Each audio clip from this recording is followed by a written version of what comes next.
Welcome to Rob and Tony's Cinematic Adventure. I'm Rob Wilson. And I am Tony Aquano.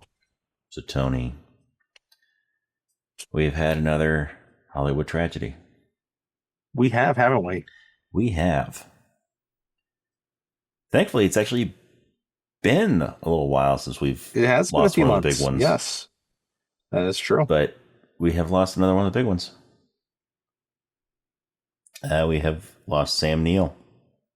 We have lost Sam Neill.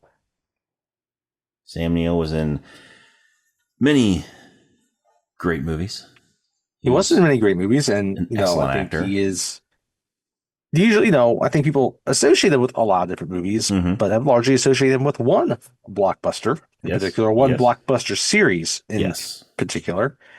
We've already covered that movie, but he's done so many other movies as well that people know and love. Yep. That's right.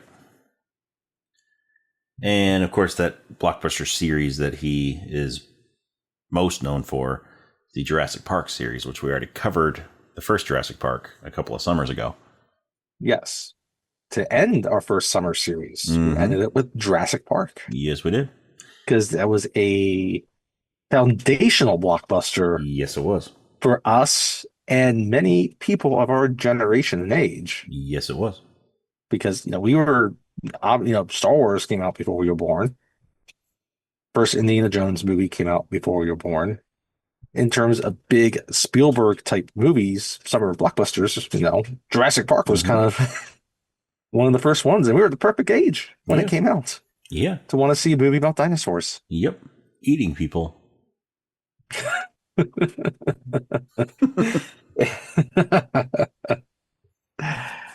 But that's why Sam Neill, everyone knows the name Sam Neill, but they also know the name Dr. Alan Grant. Because you can't separate the character from him because he has embodied that character of Dr. Alan Grant. So even though people know him for his other movies too, like The Hunt for Red October, or Event Horizon, or The Piano, The Horse Whisperer, right? The later Thor movies. Right? Even though he just had a brief cameo in those. Yes. But yeah, so he, as well known as he is, they know that name, but a lot of us just still know Dr. Alan Grant. He became that character for us. And it's interesting because if you read the Jurassic Park book, the characters diverge quite a bit. But it's fine because he just creates the character as it's needed for the movie. And yeah, it's we had to do a Sam Neill blockbuster. Yes. And it's funny, there's not many Sam Neill summer blockbusters, right? Right. Probably one of his other biggest box office hits was The Hunt for Red October, but that was not a summer movie. Nope. That was released in the spring. So we could not do The Hunt for Red October.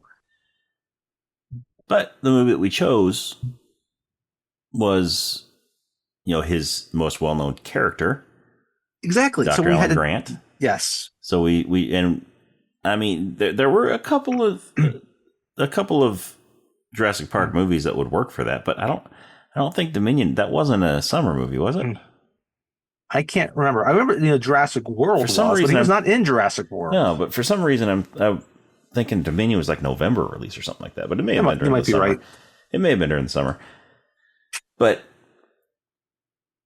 yeah, we chose Jurassic Park 3 for this one.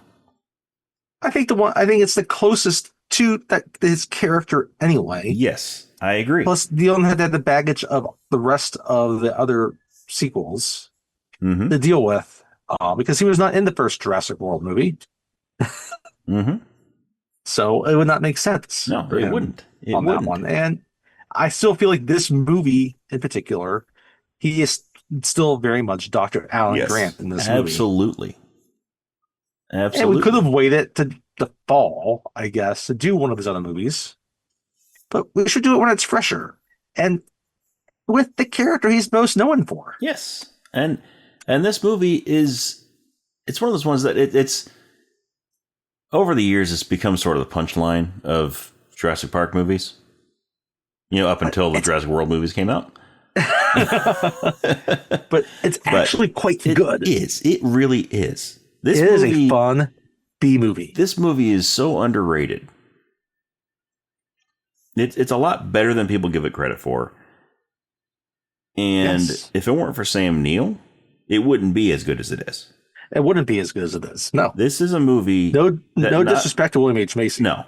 I mean, yeah. I mean, William H. Macy's great. He was a terrific actor.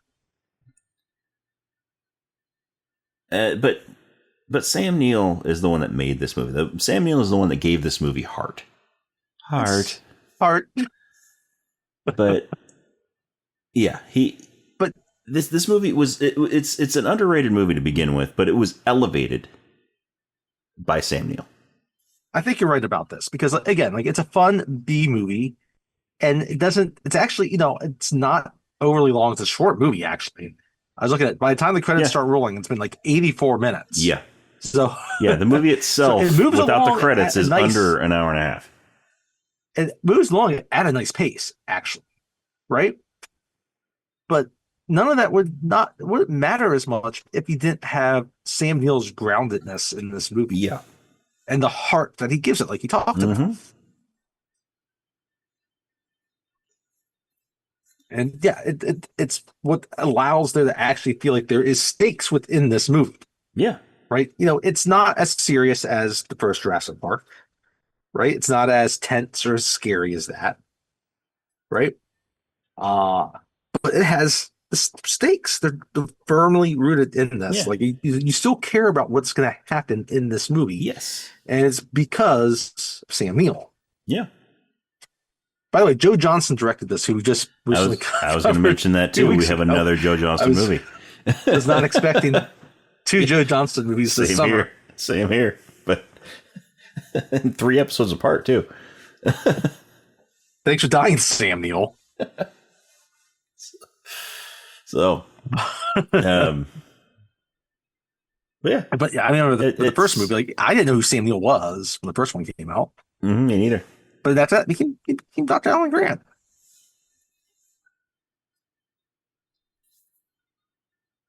And he was one of those actors that, sure, he was known to the masses as Dr. Alan Grant. Right? Right.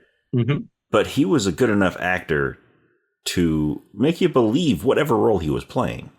Yes. He wasn't one of those actors that you look at him in a different role and you automatically think Alan Grant the whole time. No. Yes. He made you believe that he was these different characters. Which is why, like, after I didn't see The Hunt for Red October until after Jurassic Park. Same here. Which is why I could watch Hunt for Red October after that. And not necessarily just see Dr. Alan Grant, but see that character, right? What else do we have that we haven't mentioned him being in? The movie that I heard a lot about right after he died a couple weeks ago was In the Mouth of Madness, a John Carpenter movie. Yep. Right? Bicentennial Man. Yes. I did not see Bicentennial Man. I do remember him being in those trailers. Saw it. I saw Bicentennial Man in the theater. Sorry about that. Yeah, I haven't seen it since. See, I didn't realize he was in Wimbledon. I would have guessed that he went to Wimbledon at some point in his life. I did not realize he was in Wimbledon. Yeah. And I mean, the thing is, like, as bad as Bicentennial Man was, it wasn't his fault that it was bad. just like it wasn't Robin Williams' fault that it was bad. It was just a bad movie.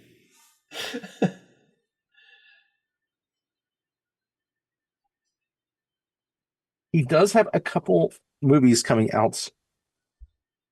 He will be in next spring. He will be in Godzilla Kong Supernova. Mm-hmm. And then he's also in a movie called The Last Resort, which will be coming out next year. And since we're talking about Jurassic Park Dominion, No, that was a summer movie. Oh, was it? It was June. Yes, it was. Yes. All right. Well, I guess we had another Jurassic Park movie that we could have picked for it, but this is the We better of could the have. two for It him. is too. This I mean, is I like Dominion better than Fallen Kingdom, the one right before it, but hmm the Dominion still wasn't. the extended cut of Dominion was better than the theatrical cut. So But I'm this not sure is which one I this watched. movie, the Jurassic Park 3. I think it showcases Sam Neill a lot better than Dominion does. I would agree. It's truer to the character of Dr. Alan Grant and to his acting as well. Yeah. Because he does it well. I mean, he acts well off the co-stars. Like, like we said, William H. Macy. He was, this is our first William H. Macy movie, as far as I can remember, right? No. He was in Running Man. He was in Oh, that's right. He wasn't Running Man. That's right. Yep. Small role there. Thank you. in the new Running Man. Yes. And Tia Leone, right? Yeah, this is our first Taya Leone movie. We have talked about Michael Jeter. Yes. He is in this movie, and he was Alessandro Nivola is in this. Yep. Who was last year Castor Troy's brother. Yes, he was. Face Off, which he looks so much different in this movie. He does. Like, as in Pollock's Troy, he looks like he is maybe 5 feet tall and kind of scrawny. Mm-hmm. Like, here he just looks like a normal dude. Yeah.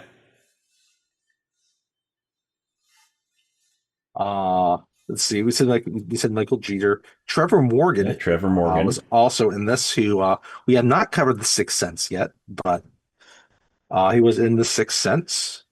He was in The Patriot. He was in The Patriot too, which we talked about last year. That was our 4th of July movie last summer. He played Nathan. he helps his son. He has some bonding time with Mel Gibson. Yes, he does. Killing redcoats. Yes, he does. I always love, like, I'm glad we killed the mother. Meanwhile, his little brother's there is scarred for life. They can look at him later like, what's wrong with him? He's got PTSD. They just don't know it.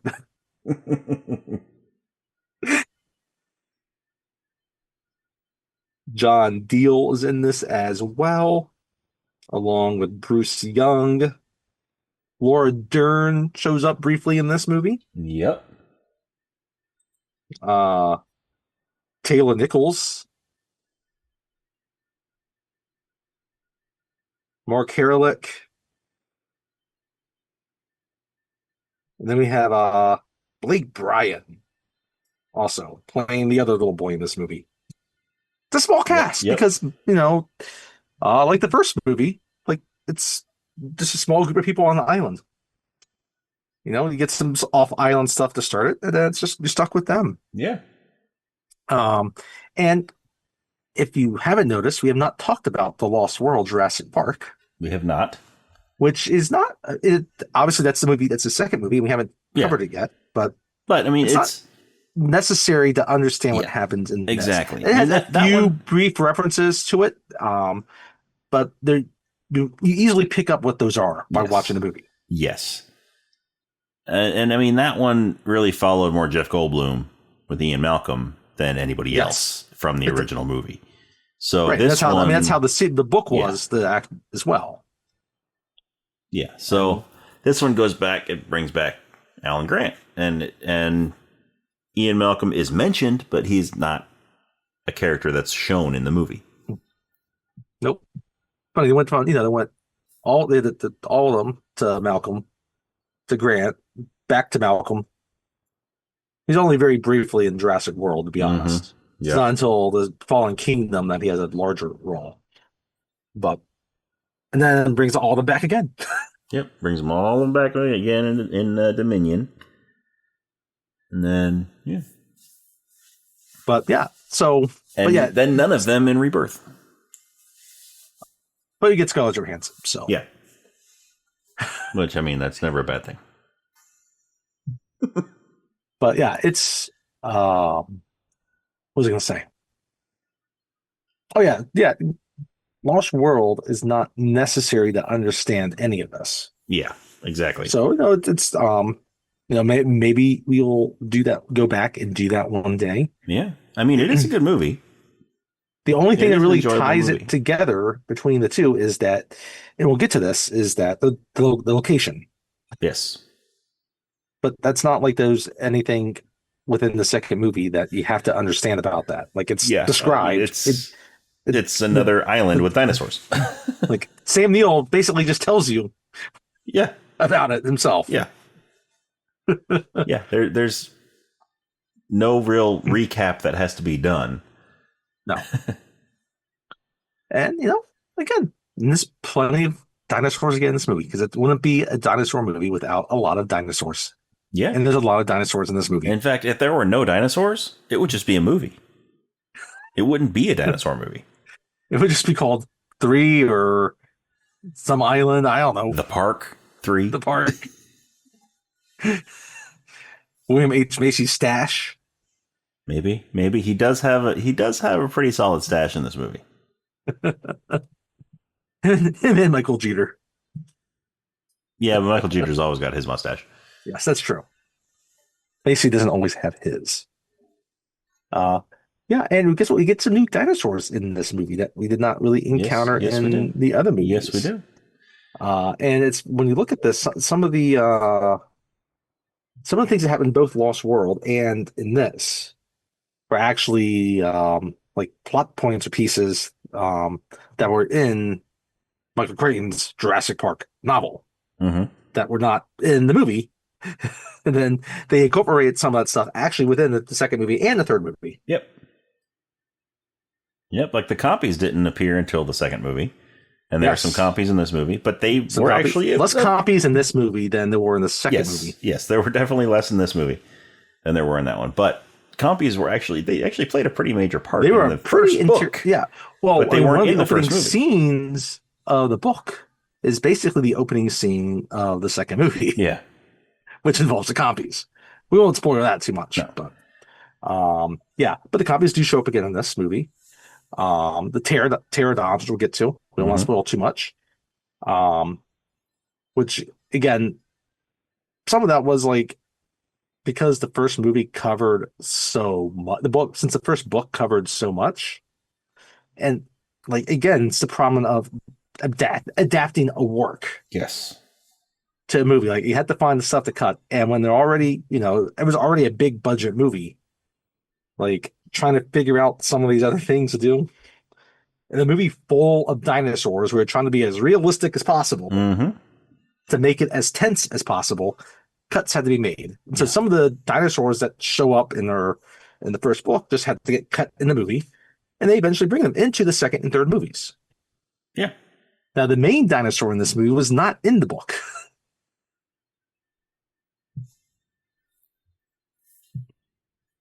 And this is also the first movie where we really see that whole the frog DNA that was integrated into their DNA. Yes. Really showing what it can do, where we have male and female dinosaurs. That's correct. The first one, well, clearly male and female dinosaurs. The first one, it was all female dinosaurs until you found some eggs, and you're like, "Oh, we found some eggs. Some that have changed. They really can breed." But we don't actually see which ones are the ones that have changed. Yep. This one we have some that are clear cut male dinosaurs, clear cut female dinosaurs. There is no gigantic Tyrannosaurus long in this movie. No. But no, it is pretty clear. No, we don't see T-Rex dick. If I do have one complaint with this movie, it's not that. We don't see D-Rex. We probably should have had more T-Rex in this movie. Yes, we should have had T-Rex more T-Rex. Is probably sidelined the most in this movie.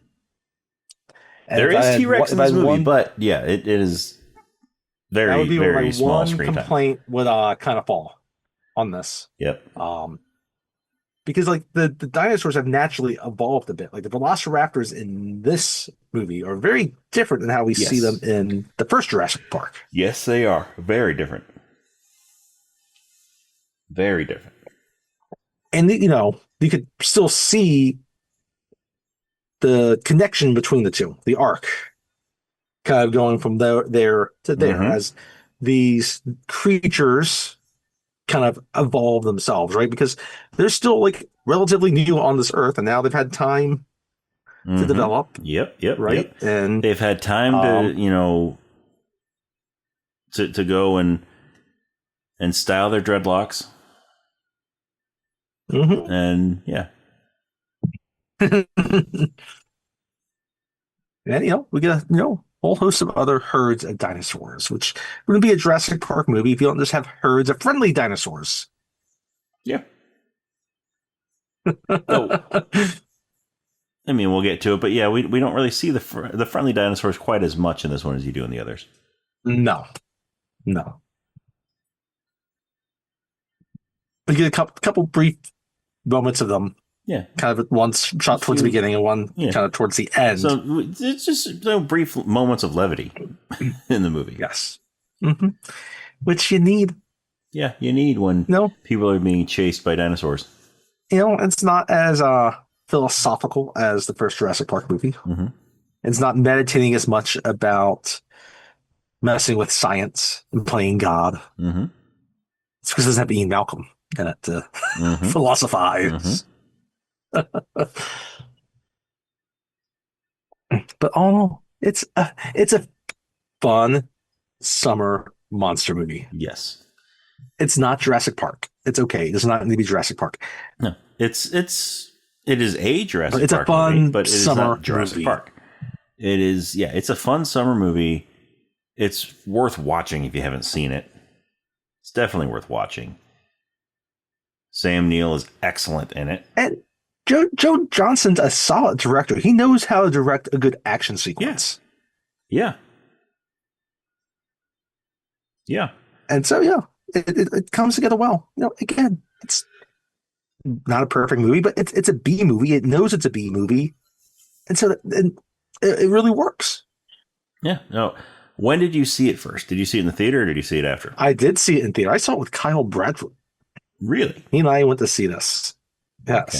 And we both laughed our asses off on some parts of this movie because, like, there's some darkly funny stuff that happens in this movie. There is. There really is.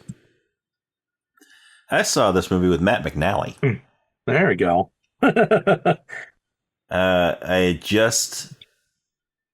We were at Best Buy and I bought they had a 2-pack of Jurassic Park and Lost World. Okay. That came with a movie ticket for Jurassic Park 3.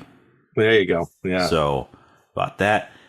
We watched the first 2 movies right before we went to the theater to see this one. So it was a nice little triple feature there. Yeah. Listen, I would sooner watch this again than The Lost World. Yeah, I think I could agree with that. I think not that The Lost World is a bad movie. It's a good movie. It's enjoyable. It's Ian Malcolm is not the character that should be headlining a Jurassic Park movie. He was perfect for his role in the first one. He's better as a side character, as a supporting role. Yeah.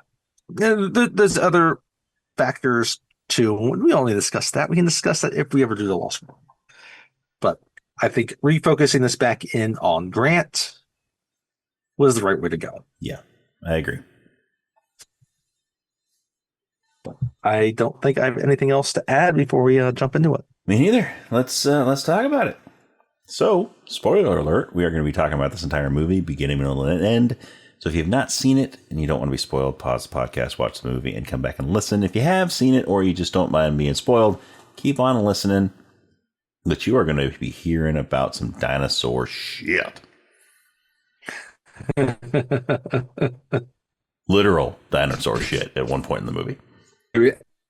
It's in this movie.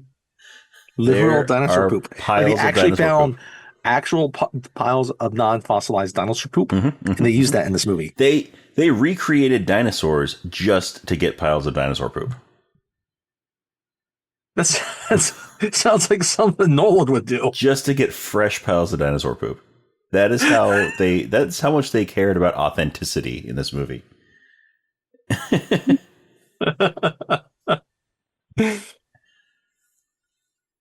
So what I like, always, the I always like when they do stuff to kind of like the classic logos, and that's something to do with this. It's a Universal movie, Mm-hmm. right? And so the class, the globe comes around with Universal, Yep. and then you kind of get the shock tremors of a dinosaur, right? You just kind of see the Mm-hmm. Earth and the logo shake, right? And the Jurassic Park logo come up, and I like how like you just get the claw marks and kind of go through. Yep. And it's just the three claw marks show it's Yep. You Jurassic get Park. Jurassic Park, then it's got the 3 claw marks. Give it 3. Yeah, that was a nice touch. Right? And then just cuts to the ocean, and we see this island, Isla Sorna. Isla And this is like Sorna, 200 miles west off of the Costa coast Rica. of Costa Rica. And now, if again, if you're not as familiar with this movie or the second movie, you'll know that. And if you remember the first movie, it's Isla Nublar. Nublar. Yes. This is Isla Sorna, Mm-hmm. right? Which, if you're familiar with The Lost World, that one took place on Isla Sorna.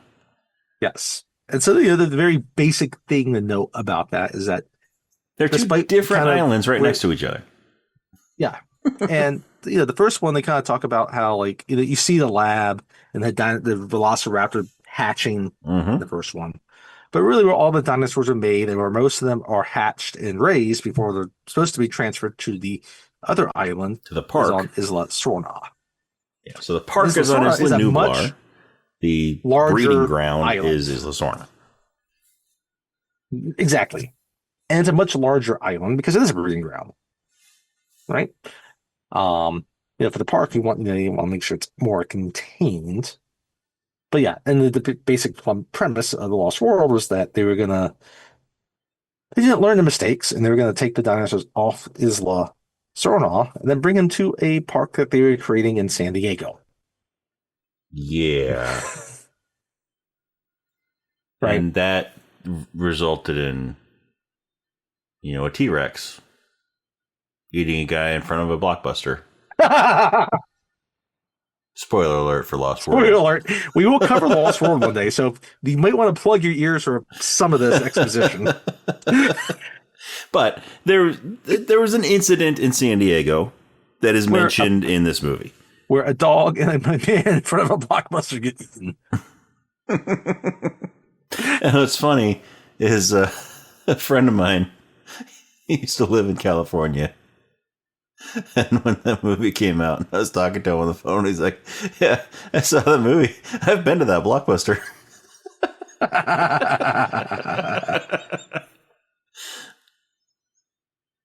So anyway, but yeah, this island was the breeding ground, right? So they actually bred and raised the animals until they came to the real island, not the real island, but the other island, the park island. Yeah, right. And we see right away there is this man. Which also would explain why there are dinosaurs on this island that we didn't see in the first movie. Exactly. It would definitely explain that. There's maybe some of them weren't ready to go over there. We'll find out. Well, yeah, we got to make sure the park's ready, right? But obviously they weren't. Yeah. I mean, the park seemed perfectly fine. It's just they had one disgruntled IT guy that had the passwords to shut down all the fences. And they actually kind of got things back up, and things look like they might when be the fences were actually up and running, there were no problems.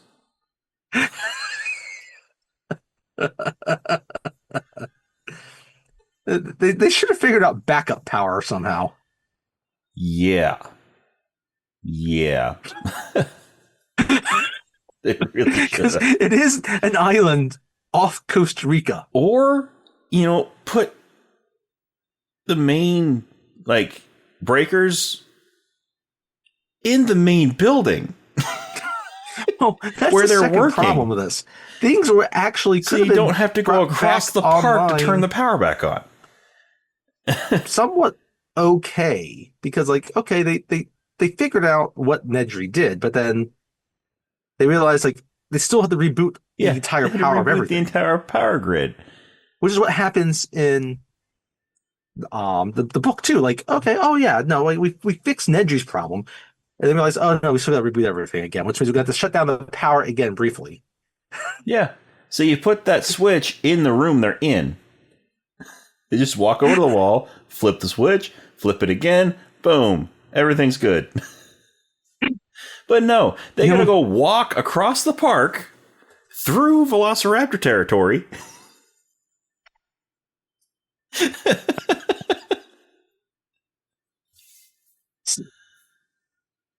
To go to the little shack where the breakers are.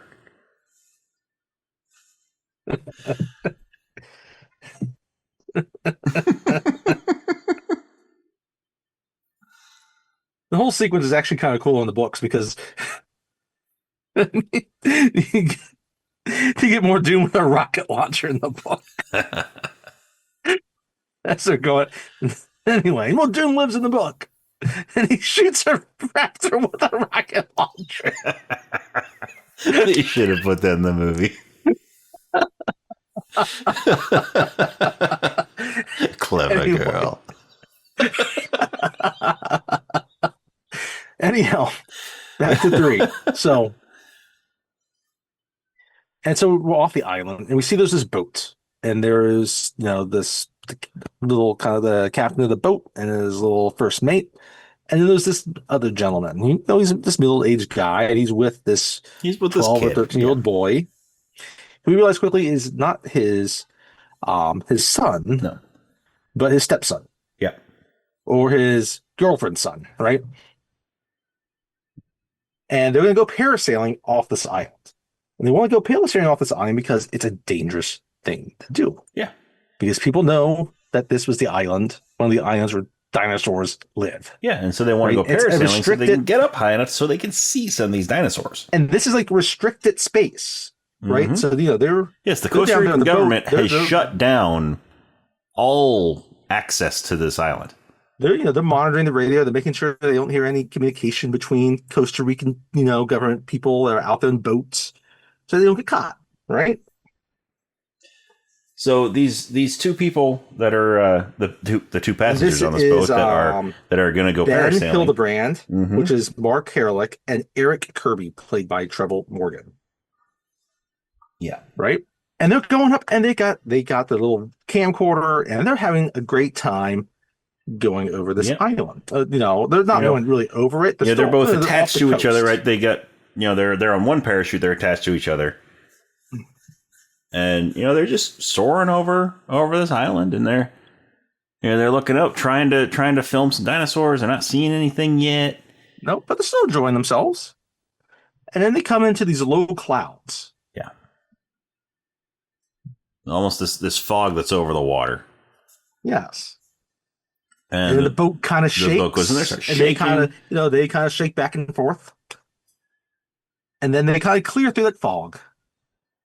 And the boat, the two guys that were driving the boat are gone. And the boat is all torn up. There's a little canopy over at the top of the boat, and it's all torn up. And obviously there's no one driving the boat now. Mm-hmm.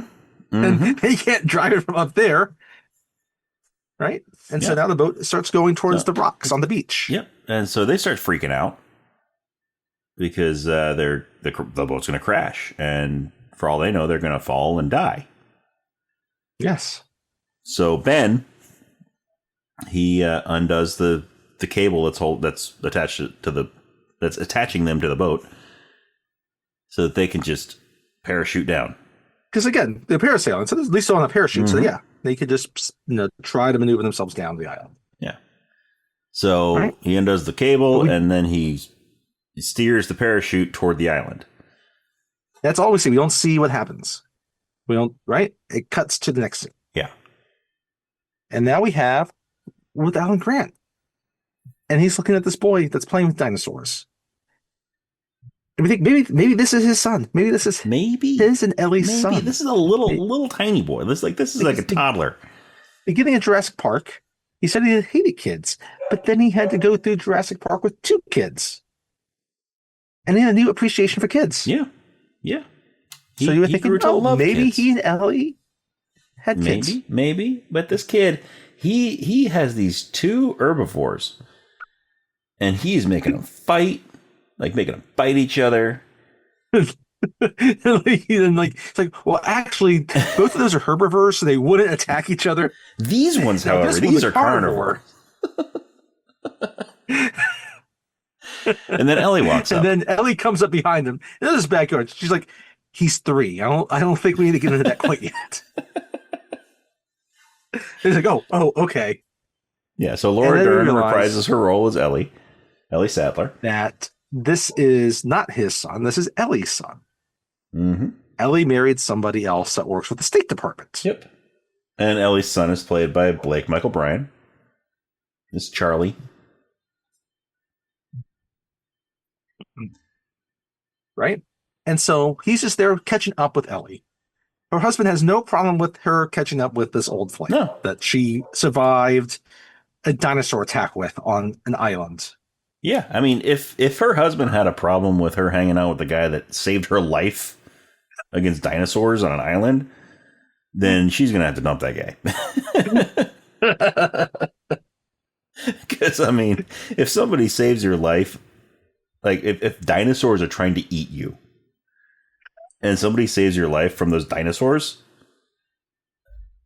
I think you have a pass to hang out with that person for the rest of your life. To hang out with that person, yes. You're probably correct. So they're having dinner, and he has to step away. And so now it's just at the table. It's just Ellie and Grant again. And she's asking how he's doing, how his research is doing. He's like, yeah, we've started making these finds on the raptor skulls. Like, they were far more advanced and intelligent than we ever even thought they were. Like, they were smart. Like, they were like, it's like they had these chambers where they could actually communicate with each other. Like, we thought they were smart, but even they were smarter than dolphins. They were smarter than whales. Even smarter than primates. People. They're smarter than primates. He's like, and she's like, wow. She's like, well, I'm really that's great work that you're doing. It's like, and before he leaves, he goes out in his car. He's like, if you ever need anything, make sure you call me. Mm-hmm. And by the way, we didn't mention that Charlie, Ellie's son, knows Dr. Alan Grant as the Dinosaur Man. He's the Dinosaur Man. He's the Dinosaur Man. Which everyone knows Sam Neill as a Dinosaur Man. Yeah. So it's perfect. Yeah.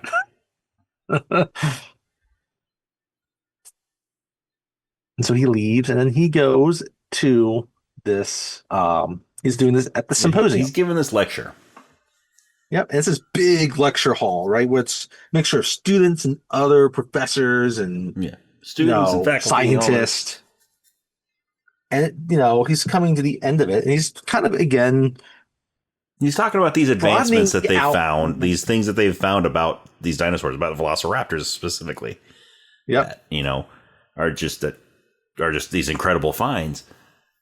And then he comes at the end of it and he's like, does anybody have any questions? Everybody raised their hands. Like, does anybody have any questions that don't involve Jurassic Park? And all these hands go down. Still quite a few over the incident in San Diego, which I did not witness. Yes, which I did not witness. A few more hands go down. There's only at this point 3 or 4 hands up. And this one, it's this guy, this student, right? And he's like, aren't you more you talk about using fossils to understand these animals, but there's these parks. Why don't you just want to go and try to study them in the parks? It's like, well, no, well, what John Hammond created were not real dinosaurs. They were, what was it that he said?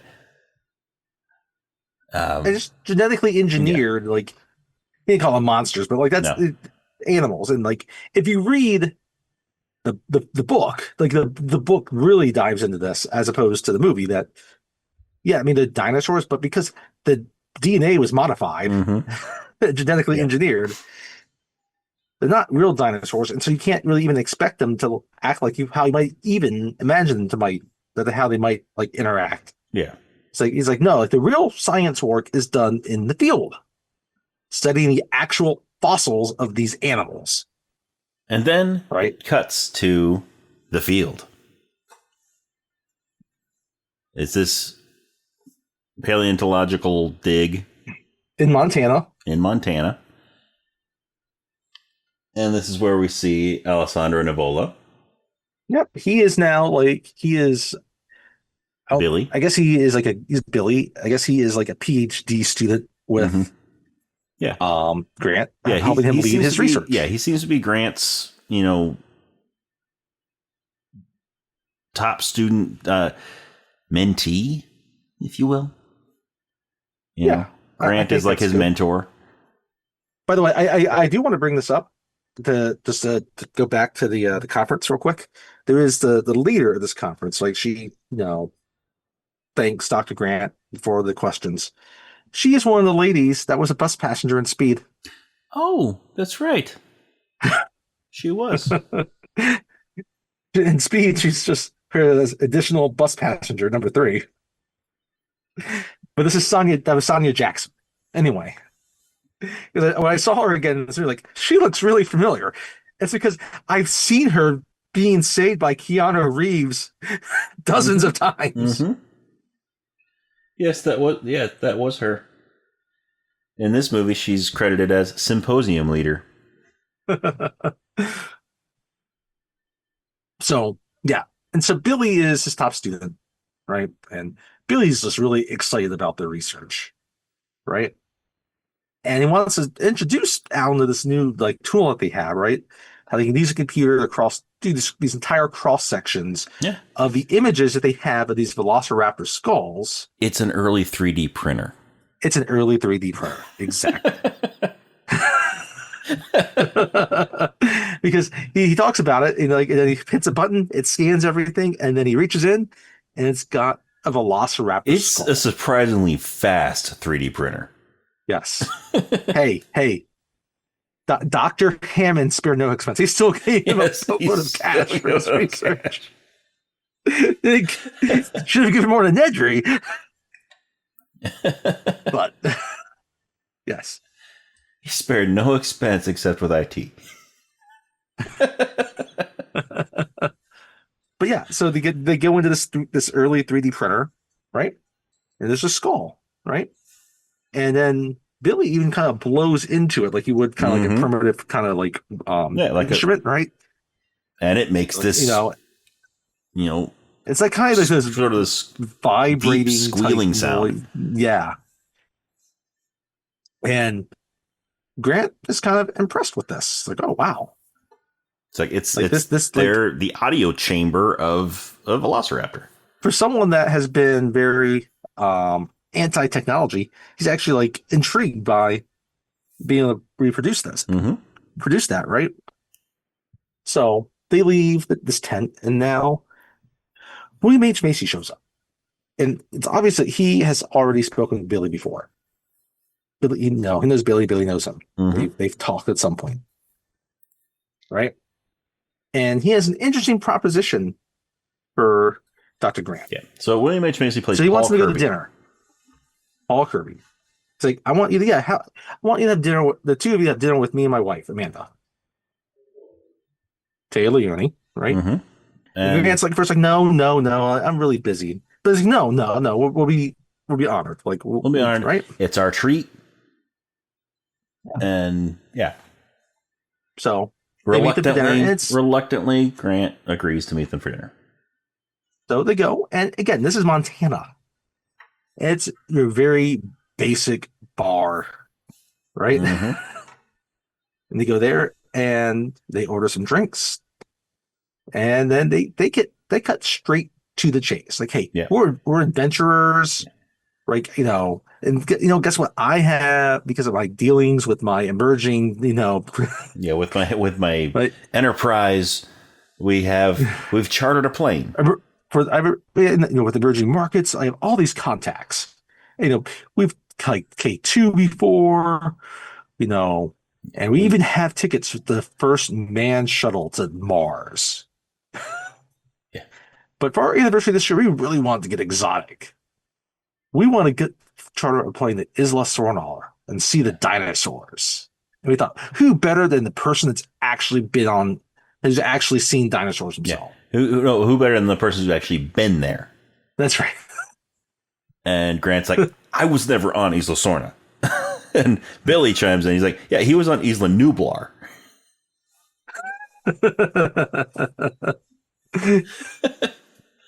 Like, yeah, but you've actually seen the dinosaurs. You're still the best. You see the dinosaurs. You're one of the top paleontologists in the world, right?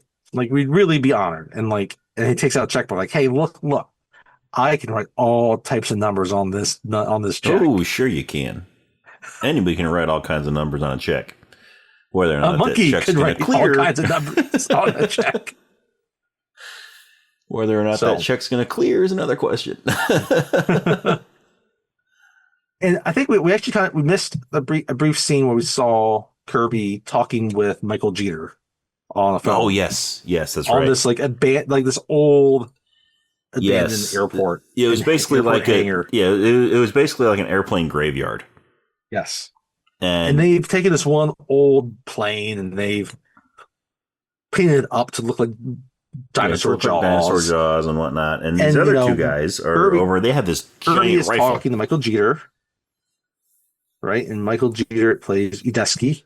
Mm-hmm. And he's like, "Hey, Mr. Udesky, Udesky tells oh yeah, no, I got these guys. They come highly recommended." Right? Well, isn't this scene after the bar? It might be after the bar. Yeah. And it's really two other guys there. You've got Nash and Cooper. Yeah. Right? And Nash is played by Bruce Young, Cooper is John Deal. And then they just shoot this jet and they just blow it up. So they've got a 20 millimeter rifle. Right. And and they shoot it at this plane and the plane blows up. Like, okay, they're ready to take down some dinosaurs. But what we didn't do, because I think this scene's right after the bar. Because at the bar we still don't quite know what the Kirbys are actually up to. Yeah, no, we don't know anything. We just know we think. But when they're at the bar, they're trying to convince Grant to go with them, to be their guide, and he's real reluctant. He's not wanting to do it. They don't really say anything about even touching down on it. They just talk about how they want to fly around the island. Yes, they just want to fly around the island. But then when you see this, you think, oh, but if they're just going to fly around the island, why do they need these guns? And are they going to land on the island? Mm-hmm. Is it because or is it in case they have to make an emergency landing on the island? They want to be prepared. You don't know. But they so the thing that convinces Grant to go is Billy invites himself along. Yes, because Billy wants to go. He wants to go and see some dinosaurs. So Billy's going to take his lucky pack. Invites himself along. Yep. And so then Grant agrees to go. Yep. And before they go, Billy talks about his lucky pack, which saved him on this hang gliding trip that he went. That he crashed and got caught on some rocks, in which he saw Cliffhanger hanging there. The Cliff couldn't save him, but thankfully his lucky pack saved him. Yep. So he takes his lucky pack everywhere with him. Yep. Right? It's his lucky bag. It's essentially like a camera bag. Yeah. Mm-hmm. Pretty basic. But yeah, so they're going to go along. Right? And again, right now, Grant thinks they're just going to fly around the island. Mm-hmm. Maybe point out to dinosaurs that they're lucky. Yeah. So they're on a plane.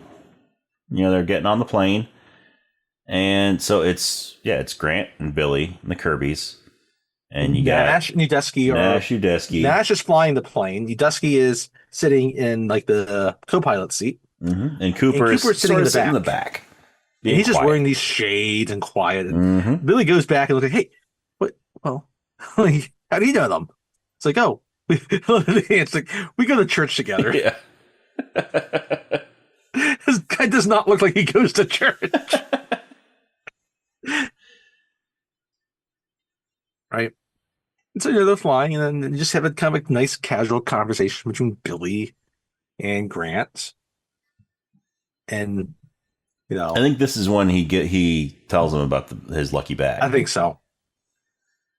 And then Grant says he's gonna go take a nap, and he just says Billy not to go anywhere because like he doesn't want to be stuck with them. Like he wants like it's I need to be with you. Like he does not trust these people. He does not like these people necessarily. And so they kind of drive him crazy. Yes, which Billy can keep him sane. That's right. So he takes his famous hat and he puts it down over his eyes like Indiana Jones does. Yep. And he takes a nap. Next thing you know, he's waking up. Turbulence, the plane's kind of doing some turbulence. He wakes up and there's no pilot. There's nobody. And then he hears Alan. And he turns and there's a velociraptor staring at him, talking to him. Then Alan, wake up. And then he wakes up and he looks over, and where that velociraptor was is now Billy. He's telling him, wake up, like, we're here. We're here. We landed. Well, they hadn't landed yet. That's right. And Grant's is like, oh, God. Oh, wait, no. Yes, they did land. Because before he took a nap, then they started coming down lower over the island, and Kirby's like, oh, it's okay. We got clearance. We got clearance to fly low. Oh, that's right. No, then they get, I guess they haven't landed yet. Because when he wakes up, they have landed. Yeah, they haven't. Have they? Yeah. Because I thought he points out the dinosaurs to them before they land. Because they see dinosaurs from the air.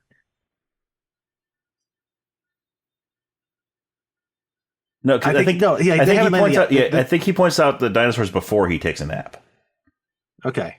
Because I think when he wakes up, they've already landed. Otherwise, he would have stopped them from landing. No, there's 2 points. No, because they knock him out. That's what happens. He wakes up. Oh, yeah. That's right. So, yes. All right. That's right. Because he wakes up. They haven't landed yet. Yeah. So he wakes up. They haven't landed yet. So he starts. Reach the island. Yeah. So they fly in lower. Which, by the way, I want to know like how they conceived having a velociraptor talk to him. Yeah. Anyway, but yeah, so they're flying lower, and they see some dinosaurs going on the island. So he starts telling what kind of dinosaurs they are. Here's a pack of, here's a pack of ankylosaurs. Here's a pack. They're clearly not interested in these dinosaurs. Yeah, they're looking for something else. And so finally, this is when they start going down for a landing, and Grant tries to stop them. Yeah, because I think it's Nash is something like, it's like, I think we can land over there, and he's like, what, land? Yeah, and then Kirby's like, oh, no, wait, yeah. I didn't want to hear it this way. Like, just calm down. And then Cooper comes up. We can't land on this island. Yeah, and so Cooper gets out of his seat and he knocks Grant out. Yep. And then he wakes up. Yeah, you have Billy over him, and they're the only two on this plane. And he's like, it's like, yeah, no, they get off the plane. So they get off the plane, and you have Mrs. Kirby there, and she's got a megaphone. Yep. Screaming for Eric. Screaming for Eric.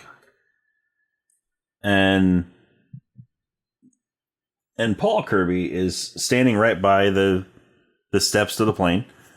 And Grant comes out, and he's like, that's a bad idea. That's a very bad idea. So Kirby starts yelling over it. Hey, honey. He's like, I think honey, he says it's a bad idea. And she's like, she turns out, she's like, what?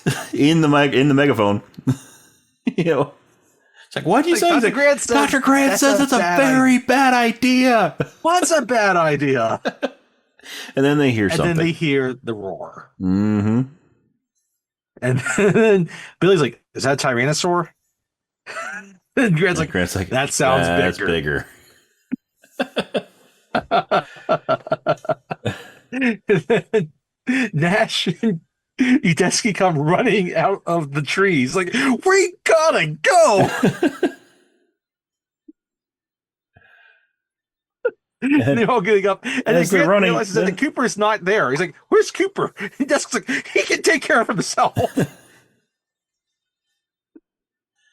they all strap in, and Nash is taking off, and all of a sudden Cooper comes out of the woods in the middle of the runway as they're running down the runway. Take off, and then Grant's like, "Hey, that's Cooper," and Nash like, "We gotta get up. We gotta get up." Like, I'm sorry, man, I gotta get up. So Nash just hits the throttle. He starts going faster, and Cooper's standing on the runway. He's waving his arms, and then he's like, you can see him. He's scared to death. Yeah, he's like, "Please stop."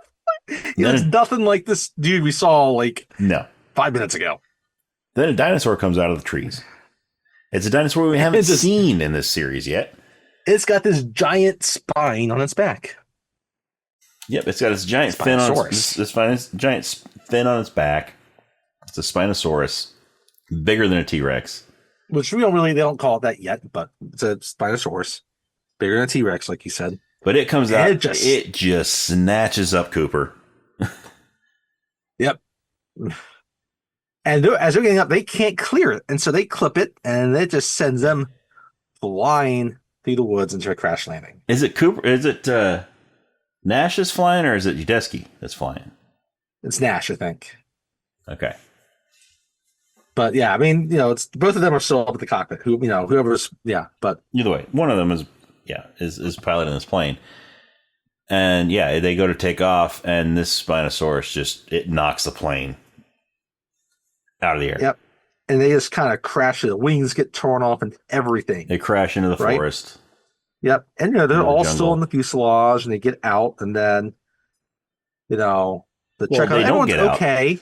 They don't get out of the fuselage yet. No, they don't. They get out of their seats. They get out of their seats, yeah. And they're trying to get out of the fuselage, and they realize they're up in a tree. Uh-huh. And then Grant just says, "I don't think that's." Grant's like, "Oh, we haven't landed yet." Yep. Then it breaks loose from the branches that it's stuck in, and the plane falls down nose first, right into the ground. And then you see the fuselage crumple. I love the way that just it crumples like that. Yes. And then they're getting ready to again actually get out, but then they see some eyes. Uh-huh. Yeah, so it crumples and it falls on its side. And they're like, "Oh God!" They're about to crawl out, and then they see all of a sudden eyes. It crashes through and it grabs Nash. Yeah, the same dinosaur we just saw grabs Nash out of the fuselage. Or does he get out and try to run, and then it grabs him? No, it just grabs him from the fuselage. Okay.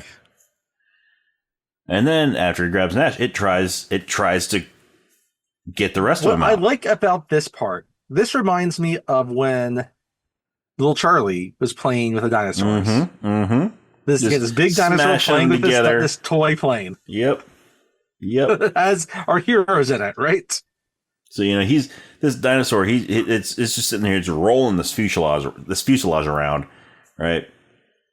And everybody inside is just rolling around with it, tumbling all over the place. They're screaming, obviously, right? And then before they finally are able to find a way to kind of escape out into the woods, and then they get through this clearing, and it gets through. It starts chasing after them through this clearing, and then they get into these thicker woods, and just kind of stops, right? And they keep running, and then they stop somewhere in the middle of these new woods that they're in, and they turn around and they see this dinosaur carcass that has all these flies going around it. And you can tell it's kind of a recently fresh kill. But they're like, "Oh, relax. It's like, it's dead." But then this head pops up. And it's a T-Rex. It's a T-Rex. And Grant's like, "Don't anybody move." And for 2 seconds, they all stand still. Everyone's frozen. Then they're not. T-Rex opens his mouth and bellows. Mm-hmm. And they all run, except for Grant. But everybody else runs. It's like, oh shit. and he has to run after them. And the T-Rex, they kind of get to this small clearing of trees in the middle of these woods, and they can't go any further because that other dinosaur is there. Yep. The Spinosaurus is there. So they're surrounded by these two big dinosaurs, and the Spinosaurus sees the T-Rex and attacks. Now you got the big alphas. And so you got these two dinosaurs fighting while these humans are sort of trying to avoid getting stepped on. I was like, I'm not going to get eaten, but I don't want to get stepped on either. Mm-hmm. Trying to avoid getting crushed by these two dinosaurs. And it's not a long fight. It's a very quick fight. It's a decent fight. The humans, they take the opportunity to try to run away. They take the opportunity to flee, yes. And so we get these two dinosaurs fighting. And the first Jurassic Park movie, the T-Rex was like the ultimate dinosaur on the island. Like, it was like the alpha. Here, the Spinosaurus makes quick work of this T-Rex. They're fighting a bit, and then the Spinosaurus grabs the T-Rex by the neck and twists it and just snaps its neck. And then the T-Rex falls dead. So, you got a dead T-Rex, the alpha of the first movie. Yes. Big bad. And it did not last long in this movie. Did not last long in this movie. The Spinosaurus made quick work. Mm-hmm. And he's proud of himself. He just goes over that dead body, lets out his own roar. Mm-hmm. Let everyone know who's boss. Yep. Who's the boss? Tony Danza. Tony Danza is definitely not the boss. I mean, if you look at who's the boss, I would actually probably say Mona was the boss.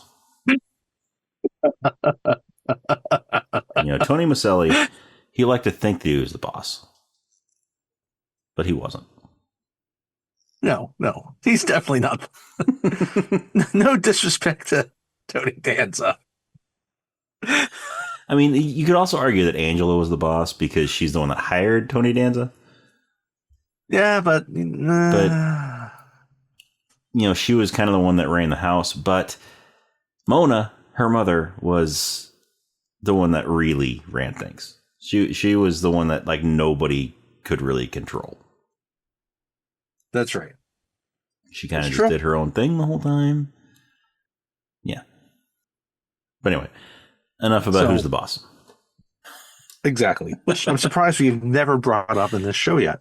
I thought we had once or twice, but maybe we have. It's been a while. Maybe we haven't. If we have, it was early on. Yeah. And we forgot. Huh. Well, we have now, so there you go. So they escaped though, right? And now they need some answers from the Kirbys. Mm-hmm. And like, okay, actually, our son, we're divorced, and our son came here with my new boyfriend, and they lost contact, and we've been searching for him for 8 weeks, and the Costa Rican government wouldn't help. Our government, the U.S. government, do you think would help us? Said they couldn't help us. Everyone told us we just have to accept that our son's dead, but we can't accept that our son is dead. Nope. We got to come. We thought we could see hire for ourselves. We got to find him to come, right? And he's like, well, again, I was never on this island. I was on Isla Nublar, remember? Mm-hmm. And then he's like, wait, there's 2 islands with dinosaurs on them? Yes. And he's like, listen, like, get some stuff. I think we need to head to the shore because that way we can get, the notice of boats if they come by. But, you got to come to terms that you're probably never getting off this island alive. Right? And so, they have a few conversations with each other, and then they see that Mr. Kirby is having trouble putting his backpack on. Mm-hmm. Right? And so Billy's like, hey, So, Mr. Kirby, when you climbed K2, did you make base camp at 25,000 feet, at 30,000 feet? And, he thinks about, 30,000 feet. 30,000 feet. We were pretty near the top. I'm like, oh, you were actually a few thousand feet above the top. Like, no, that's a common misconception. It's like, no, you never, who are you really? It's like, okay, yeah, I own a bathroom fixture company in Enid, Oklahoma. Mm-hmm. We sell tiles and bathroom fixtures. Kirby Paint and Tile Plus. The Plus is bathroom fixtures. It's like, so that check's not going to clear. It's like, I'll pay you every penny. Probably not. It's like, but hey, I promise you, I will pay you every penny. I'm good for my word.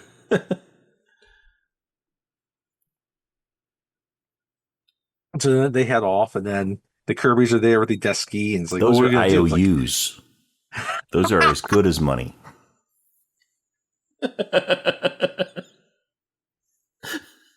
So Lee and Grant leave without their IOUs or a Lamborghini. See that one? $285,000. That's a car. You're gonna want to hang out of that one.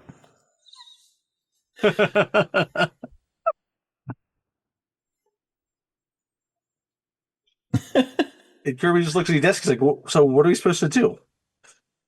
The desk is like, search for your son, or go to the beach in the direction that they're heading. Yeah, say search for your son in the direction they're going. Right. So they walk along, and then they come to a tree that has a parachute in it. Mm-hmm, mm-hmm. A red and white parachute, just like the one we saw at the beginning of the movie. That says Dinosaur on it. Because that was the name of the company that did the parasailing. Yes. Which has had a terrific track record until recently. Yes. So where their owner mysteriously vanished. So they see the parachute. What ate the people on that boat? What did eat them? Was it a mosasaurus? In the water? Could have been the Spinosaurus. We can see later he's aquatic. Could have seen it. Yes, it could have been the Spinosaurus. It probably was the Spinosaurus. Yes. But they see the parachute, and Amanda and Paul get real excited because that's their parachute. That's Ben and Eric's parachute. So they know they're alive. They have to be alive. And they're poking around the tree, and a skeleton falls strapped to the parachute. And it's Ben. Yep. And she kind of gets caught up in it, and she's screaming. And she finally gets out, and she runs away. And Kirby and Udesky and Grant go after her. Right? Because at this time, Billy, he is trying, after this, he just stays back, and he is like, we might need this parachute later. Mm-hmm. Now, there is one thing. There is one thing that we did not mention real quick. Kirby has a satellite phone. Oh, it's a satellite phone. He owns a satellite phone, but Nash was holding on to it when he got eaten. Nash was holding on to it. Yes. So they can't use the satellite phone. We see back when they land on the island earlier, we see them trying to use it. Mm-hmm. Right? Yeah. Anyway, good. Yeah. And that's actually, Udesky's talking on the satellite phone earlier in the movie also. Early in the morning, early in the movie when he's at the graveyard. Airplane graveyard. So, yeah, Billy decides, this parachute could be useful in multiple ways, right? It could be used to signal people. Yeah, so right? Billy starts wrapping up the parachute, rolling it up, And, they run out, and then she runs into this clearing, and Mr. Kirby catches up. He's like, I'm sorry about Ben. No, it's not Ben. He's still alive. I know it. Not talking about Ben being sorry. His son's still alive, right? Because his son's Eric's still alive. Eric's not attached to Ben. And then They they find the see camcorder. something, and it's like get Dr. Grant. So Dr. Grant and Destiny come up, and they're surrounded by this Well, nest first, of first they, eggs. well, first they find the camcorder. They find the video camera, Oh, that's right. They found that first. That's right. and the battery's dead. But And Udesky grabs a flashlight, and he MacGyver's a way to use the batteries for the flashlight to power the camcorder. that's right. And they see the last video that was taken of them soaring over the And island. then you see them actually even in the canopy of the trees, where they're both still Mhm. alive once they get caught in the trees. And then Ben releases Eric so that he can go to the ground after they get caught up in the tree, right? So that Eric can drop to the ground and get to safety. And then after Eric drops to the ground, then that's when he's like, "Oh, well, the camera's still on," and he turns it off. That's right. Yep.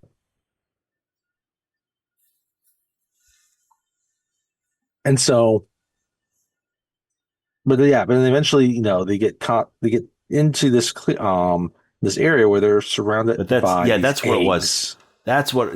So they find the camcorder after they see the parachute, and then that's when Ben drops. That's And right. Yes. Amanda freaks out. She runs away, and she ends up in the middle of the eggs because they go out. They eventually call Dr. Grant over, and he looks around like these are raptor eggs, Mm-hmm. and it's like this nest. It's like multiple nests. Yeah, there's like 6 nests like of about 8 eggs. They look like birds' nests on the ground. Yeah, he's like raptors. Because he's seen raptor eggs. He knows what raptor eggs look like. Mm-hmm. He held one before that little machine took it from him. Yep. And then as we're talking, Billy comes up, and he's finally finished putting the chute in the bag, and he freezes. And they know they have to get out of there, so they keep on walking. You keep walking, but Billy's sort of lagging behind. Yep. So and he's doing something with his lucky bag. Yeah, Grant notices that Billy's lagging behind. This is so when he tells him, stops don't get separated from me, because otherwise it's going to be just me and them. Yeah. That's when he says that line. That's right. And then the walk, so they continue on the little trek, and they come out to this clearing, and they see this huge building in the middle of this clearing that says engine on it. Right?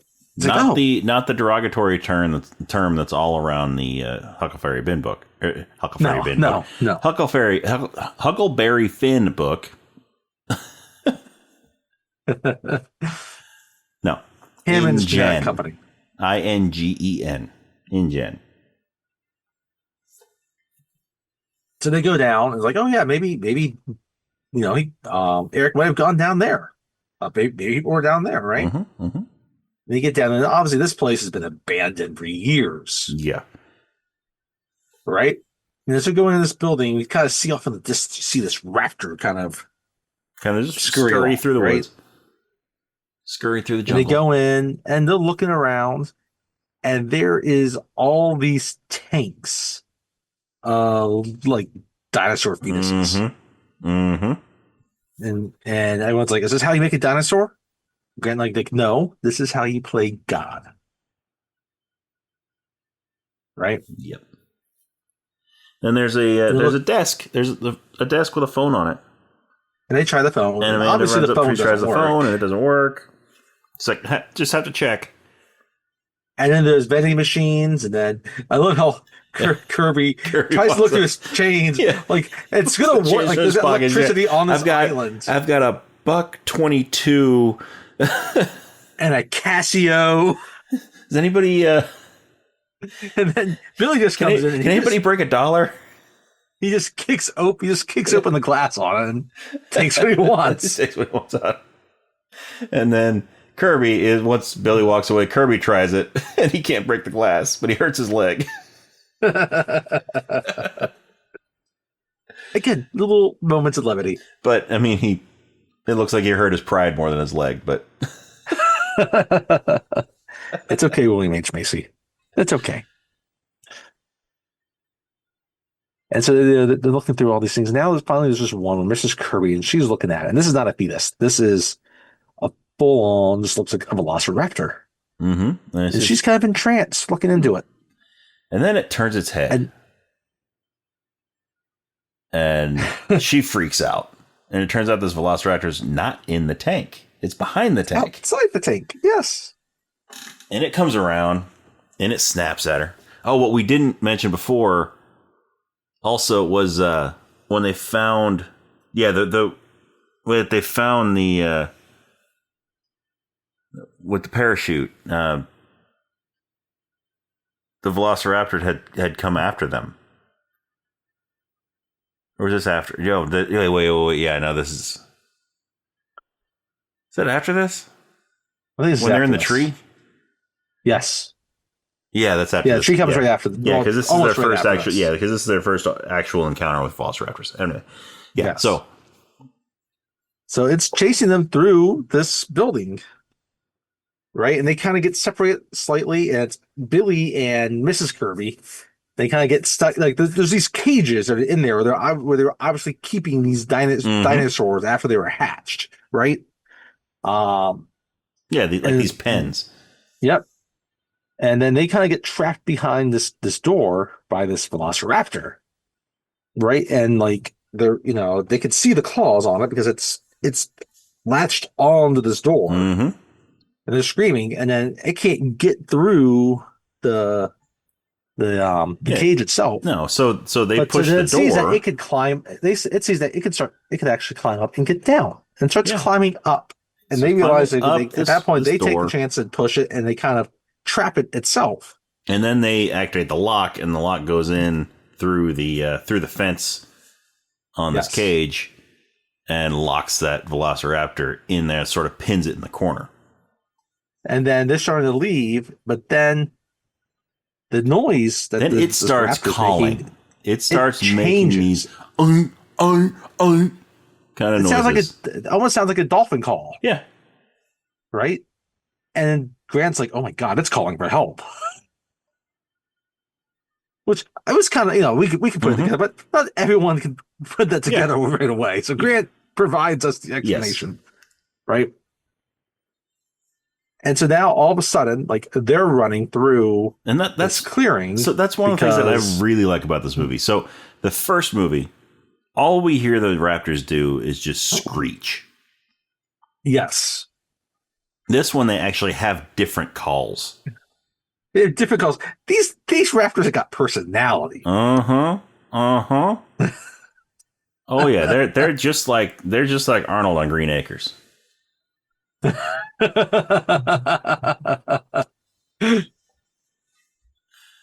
So, yeah, this one makes this call to help. It's help, and you see, it cuts to shots of other raptors hearing this call for help, and so you kind of have this race out into the woods, and now you have this scene where, you see some other dinosaurs that they're kind of running through, and you see Dusky drops his backpack because he's lagging behind because it's heavy, right? And everyone's kind of mostly separated, right? Grant gets separated, and then you got the Kirbys, and really you get Billy not too far behind. Like he gets to a point in the woods where he sees a raptor and he backs off. He hides behind this tree and is able to climb up the tree, and he sees kind of the next tree over. That's where the Kirbys are. Right, and so they gather together, and Udesky is about to get towards this tree himself when he gets cornered by a raptor. Yeah, right, and then he cuts back to the Kirby's. You hear this scream, and then and you're like, oh, that's Mr. Udesky. Yeah, and then they look out, and Udesky is on the ground, injured. He's not dead; he's injured. Right. And they realize, oh, he needs some help. And like Bill's like, hey, wait a second. And Mrs. Screw's like, but he needs help. And she starts to get down. All of a sudden now they're climbing out on the branch, and she sort of slips a little bit and starts to fall. And everybody else grabs her legs before she falls to the ground. And then these raptors come running out from the trees. They just start jumping up. Just high enough to, to make sure the raptors didn't get her. They jump. They come within inches. They're inches from her when they're jumping up trying to get her. If she was a grunge rocker for the 90s, she'd be dead. Yep. Yep. If she didn't have that short haircut, they would have grabbed that hair and pulled her out of that tree. Yep.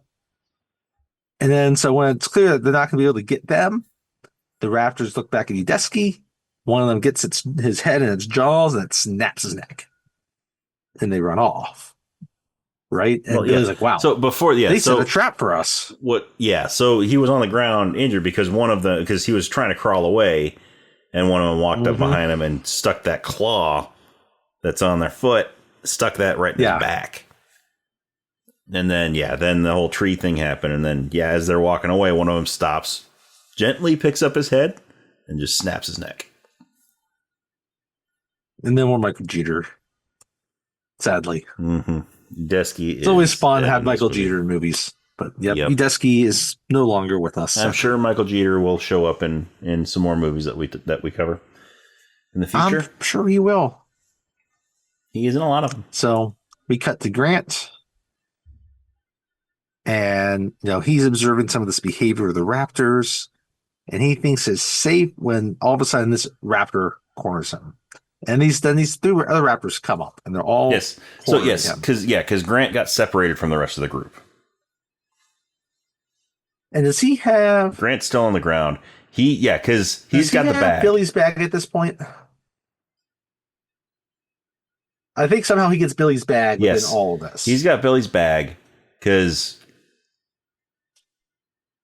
did Billy put it down when they were in the building? And then when they got chased by the raptors, there was something that kind of happened, but he ends up with his bag. All right. Yeah. And so now he's, he thinks he's going to try to get away from, after this, he sees this other raptor, but then these other raptors corner him. It's 4 of them. Mm-hmm. And they're all staring at him. He's starting to have and they're this making these moment. little calls to them, like we're talking about. They're making these different vocalizations. Like they're talking to each other. Yeah. They're like, hey, this guy looks tasty.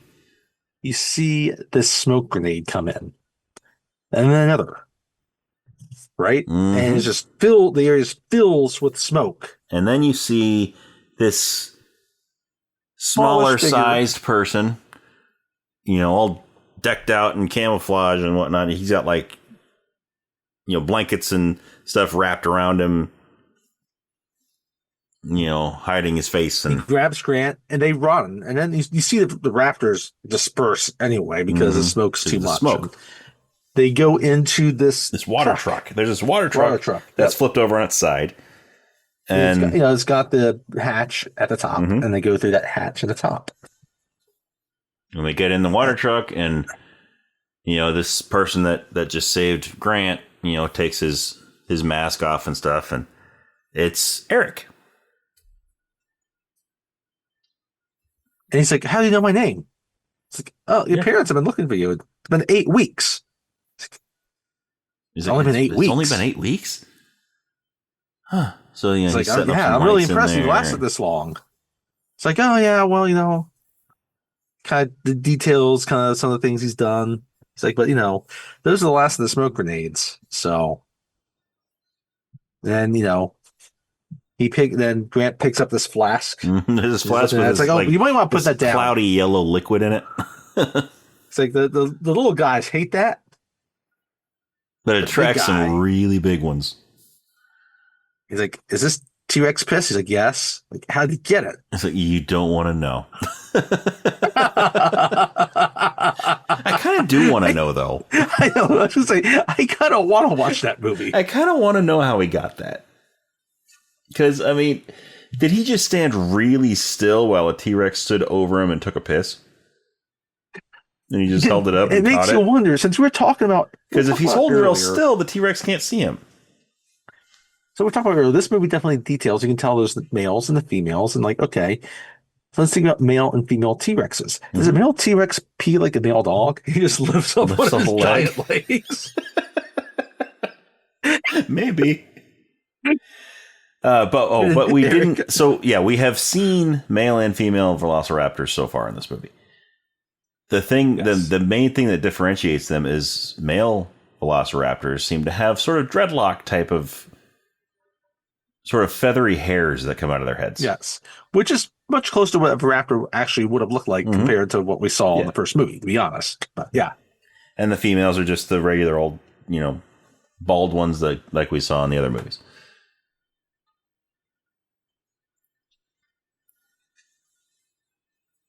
Right. So they continue the conversation a little bit, and then you hear these small little screechy sounds. Eric's like, "Oh, compies!" And so he goes back up and he closes that hatch, and we see all these tiny little dinosaurs. These little compies show up. Right, which weren't in the first one; they were in the second one. Mm-hmm.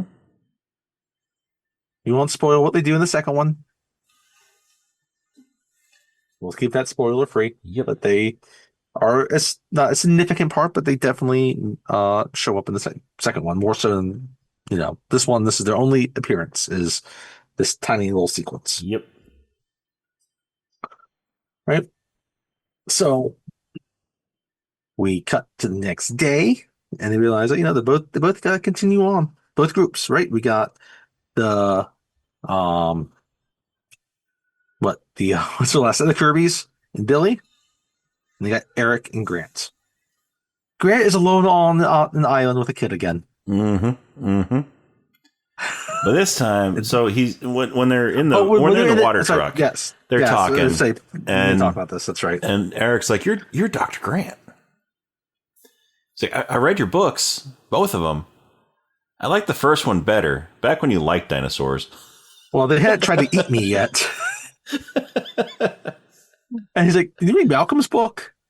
It's like, "Yeah," but it was kind of preachy and he's kind of full of himself. He's like, "Yes, he is." And I kind of like he agrees with him, but like you could tell he's still, you could tell despite him thinking that Malcolm's full of himself, like he also survived an island of dinosaurs barely with the guy. Right. Well, Malcolm barely survived that island of dinosaurs. Malcolm barely survived, yes, but they survived together. But they survived. I mean, then the second movie about Malcolm survived another island of dinosaurs. But my point though is right. It's like Grant and Malcolm survived a Tyrannosaurus attack together. They have a bond. But they got a bond.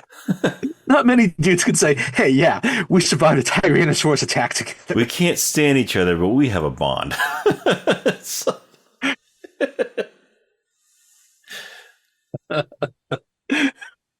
Yeah, not many people can say we should. Gennaro wasn't as lucky as us. Together. Gennaro got eaten on the toilet, Yeah, that blood. But we survived. So it's the next day, and the groups keep on moving. So was Gennaro related to Holly Gennaro? I can't remember. Did we go over this when we were talking about Jurassic Park? I don't think we did. We probably should have. They're cousins, maybe. Brother and sister. Maybe he got her the job at Nakatomi Plaza. Maybe. In the book, it's clear that his firm is based in California. Well, then it very well could be. Maybe Holly was married before, and and he is her ex-husband. And when they divorced, she kept the name. There you go. And then she married John McClane. Yeah. And that is why John McClane is pissed that she's using the name Gennaro. Because it's the name of her ex-husband. Who is a blood-sucking lawyer and a motel clerk in Illinois. Yeah. But he'll accept a Casio. Or he won't accept the Casio. He won't accept the Casio. He'll accept a nice watch. Hey. If he had $30 in the Casio, maybe he would have accepted. Maybe.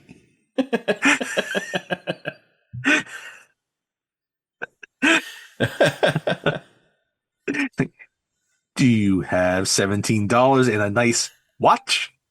I have $4 and a Casio. And then he displays it. Anyway, I love John Candy in that movie. so they're walking through the woods. It's Eric and Grant. They're walking through the woods, and Eric stops. Grant's like, "What? That ring? That's my dad's satellite phone." It's like, "What? I can't hear anything." Like, no, listen. Mm-hmm. They hear no. doo. It's like That's it. Kirby's Paint and Tile Plus. And they start running through the woods. What was it? It was the mall that it was in. What was the name of it? It's not even a mall. It's like a it was like a strip mall. The strip mall it was in. Because Kirby's Paint and Tile Plus in the last couple the da-da-da is the name of the strip mall. That's right. So they're running. They're running. They're following this clearing, and this is giant fence. There's a giant fence, and they're running up there, and they see coming out of the trees is the other group. The other group, Paul and Amanda and Billy. That's a satellite phone. And they're running out, and they see each other. No, they just happen to be there. They haven't heard the tone yet. And they're like, oh, it's a happy reunion. And Billy's like, oh, he got my lucky bag. It's like, yeah, I'll get it back to you, right? And it's like, how'd he find us? It's like, oh, Dad, I heard your ringtone. I heard your satellite phone. It's like, I don't have my satellite phone on me. It's like the last time I had it, I gave it to Nash right before he got eaten. And they turn around. And coming out of the trees is this Spinosaurus. And it's just standing there, and then you just hear the. You hear this. You hear the dee dee dee dee dee dee dee dee. And yeah, so it starts coming after Grant and Eric. Grant's not like freeze. He's like run. So they're running. They're trying to find some opening in this fence. And they find this little. They finally find this little hole in the fence that they can crawl through. There, but you can. But they get in there. It's there. They get in there, and so now they're on the other side of the fence from the dinosaur. So it's snapping. And it looks like he's about to retreat. He snaps at him, and then it looks like he's about to retreat. And they're hugging him as it's retreating, and then it charges the fence and smashes through. Mm-hmm. Oh, there's one thing that we missed before. What was that? So we missed the part when they were, So when we were with Grant and Eric, it cut over to the Kirbys and Billy. And wait, no. No, that comes next. Never mind. Comes next. Okay. So I forgot though. Grant and Billy do see where this boat is down in this river before they hear the satellite phone. It's like, okay, we need to get down there. Mm-hmm, but they take that boat to get down. Yeah. So you take that boat and get down to the coast. It's a little ways down. So they go through this area. And then they hear the thing, and we have our thing, and then the so they go through this other area, and the Spinosaurus is trapped on the other side of the fence. Yep, and it crashes through, right? And then, but then they escape into this other building it's there, right? And then the Spinosaurus can't get in; it's locked out like the Watcher at the Mines of Moria. Yeah, and now they have a 3-day quest to the other side. Yes, they got to go through Balin's tomb. They got to face the Balrog. Then they got to watch Gandalf fall down a pit. And then Aragorn will now become the leader before they go to Lothlorien for a brief respite. Mm-hmm. And they'll get some gifts from Kate Blanchett. And they'll all be called fools.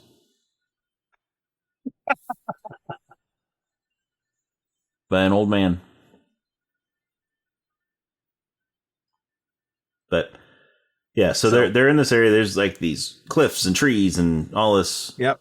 And as they're talking here, like Billy is adamant that he needs his bag back from Grant. And Grant's like, "Oh, don't worry, I'll hold on to it for you." Please give me the bag back. And Grant's like, "Why? What's in here?" He opens it up, and there are 2 raptor eggs. It's like, this is why they were after us. This is why they were with me, looking at me, because they thought I had these eggs. Mm-hmm. It's like, I thought that, it was like, I had the best intentions. It's like, some of the worst things were done with the best intentions. Like, you're no worse than the people that built this you're park. no better than the people that built this place. Ooh, and you can hear it. Oh, shit. And he's about to drop them. Because they're kind of at the top of this observation area. Yeah. So he's holding them out the window, and he's about to drop them. And then he brings it back in, and he straps the bag back onto himself, and Amanda is like, "Well, you don't want him to catch you with them, do they? Or do you?" He's like, she's like, "What happens if they catch you with them, with the eggs?" He's like, "What happens if they catch me without them?" Yep. So they make their way down, right? And they kind of get to, eventually they get to this little catwalk area, right? And this whole place is like, it's foggy. It's foggy. Right? Yeah. And they're walking across this bridge, this metal bridge, catwalk type of thing. And they're going to go one at a time. It's kind of unstable. Yeah. And they're kind of looking up. And so I think they send Amanda over first, right? They send Amanda first. Yep. She goes first. She's walking one over. At a time. She gets through the fog, because this fog goes like right across the middle of this catwalk, this bridge thing. And so she gets over, and she calls to the rest of them. And Grant is kind of just looking around, looking kind of uneasy. And he realized, looks like there's some bars going up. There's bars. And then he realizes, looks like there might be some excrement droppings and all at different places. And Billy is walking across the catwalk at this point. And he hears this noise, and he thinks it's his mom. He's like, "Mom, is that you?" And Eric. And then Grant realizes, Eric's walking across. Yeah, that's right. Because Billy's mom's not in this movie. Yes. No. Taylor is definitely not his mom. That would be impressive if she was. But yeah, so Eric's walking across, and Grant realizes where they are. Yep. He's like, this isn't, oh no, like this is a cage. This is a bird cage. Cage for what? And then you see this pterodon just staring at Eric on the catwalk. And he just screams, right? And it starts to attack him. Yep. Right? And it picks him up. Yeah. It flies him to its little pterodon nest with his little baby pterodons. Yep. And then they're snapping at him. Those little baby pterodons are snapping at him, and he, gets out of there, and he's running, and then remember, Billy has that parachute. Yep, Billy has that parachute, and Billy has to prove himself now. Yes. He has to show Grant that he is better than the people that built this place. He is better than Richard Attenborough. And yeah. So he sees where Eric is, and so Billy climbs up onto the rocks, and he's running up high, and he jumps off of these rocks. And so Billy, what we didn't mention earlier is he has a history of sort of somewhat extreme sports type of thing. Like he's been skydiving and base jumping and stuff like that. Yep. This is why he'd also know all about K2. To know that the base height, right? So yeah, he just dives off of these rocks, and he pulls that ripcord, and the parachute opens up, and he's soaring through this little canyon that they're in. Yep. And so, he gets close to where Billy is. He tells Billy to jump and to grab onto him. So Billy jumps, and he catches him. Not Billy, Eric. Or Eric, yeah. So Eric jumps, and Billy catches him. and gets him away from these And then pteranodons. he's able to, he gets a little bit lower and he drops Eric into this little and river. There's this little river that's going on, this little stream that's going through the middle of this canyon, and right after he drops him, then these pteranodons start attacking the parachute. Yep. And if you take a look at, again, this cage is going over this area, like the cage it's shaped down like a bird into cage. the middle of this stream, right? So that it goes down into the water. Yeah, right? So this little river area goes that you underneath kind of swim through. The stream goes underneath the it. Stream on the other side of the cage. Mm-hmm. Which is what all of them do, and Eric gets over on the other side, but it's still this tearing at the chute, and Billy finally has to drop down in the water. He drops down in the water, and then he just gets ambushed by these pteranodons. Yep. And then the rest they move on without the rest Billy. Billy's fate is unknown, right? So they, not all of them go through in the water under. Eric does. Right. I think Grant does too. Maybe. But the rest of them go through the gate. There's a gate there. Yep. And it looks like that they closed the gate, but not entirely. Yeah. So when they get out through the gate, because I think Eric actually got out of the water, went out and opened the gate from the outside. That's how they got out. I think it was just Then Grant, Amanda goes to shut the gate, and just Grant and Mr. Kirby that swim under. Yeah. Yes, because Kirby, when he was, because it turns out that the Kirbys are separated. Yes. And they undress in front of each other. Yes, they undress earlier in this movie. They undressed in front of each other, and Amanda, she's like, it's nothing you haven't seen before. Commented on how good of shape that Paul is in, he's been swimming at the Y. It's okay because I've been swimming. Yeah, I've been swimming at the Y. And she's like, but you don't know how to swim. He's like, I learned. And now good for you. This is when he got to showcase his swimming ability, because he and Grant were in the water, and they swam under the gate, under the fence, and they got out, opened the gate.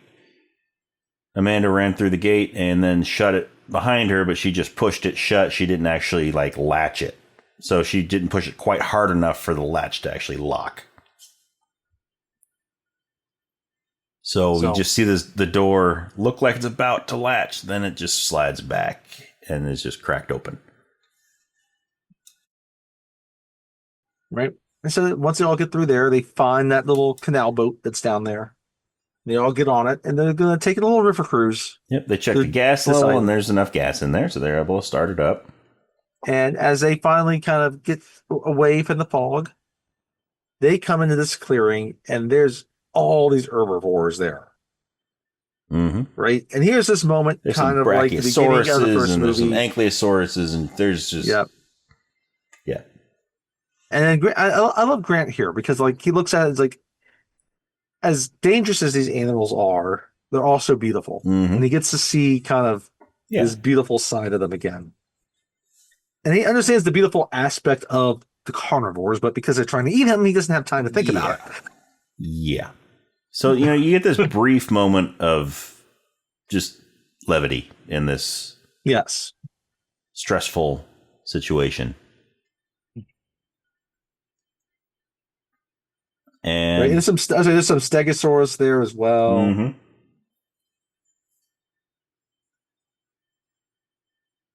And then, as I see this, Grant realizes, he feels bad because, he's thinking about Billy, and he respects Billy.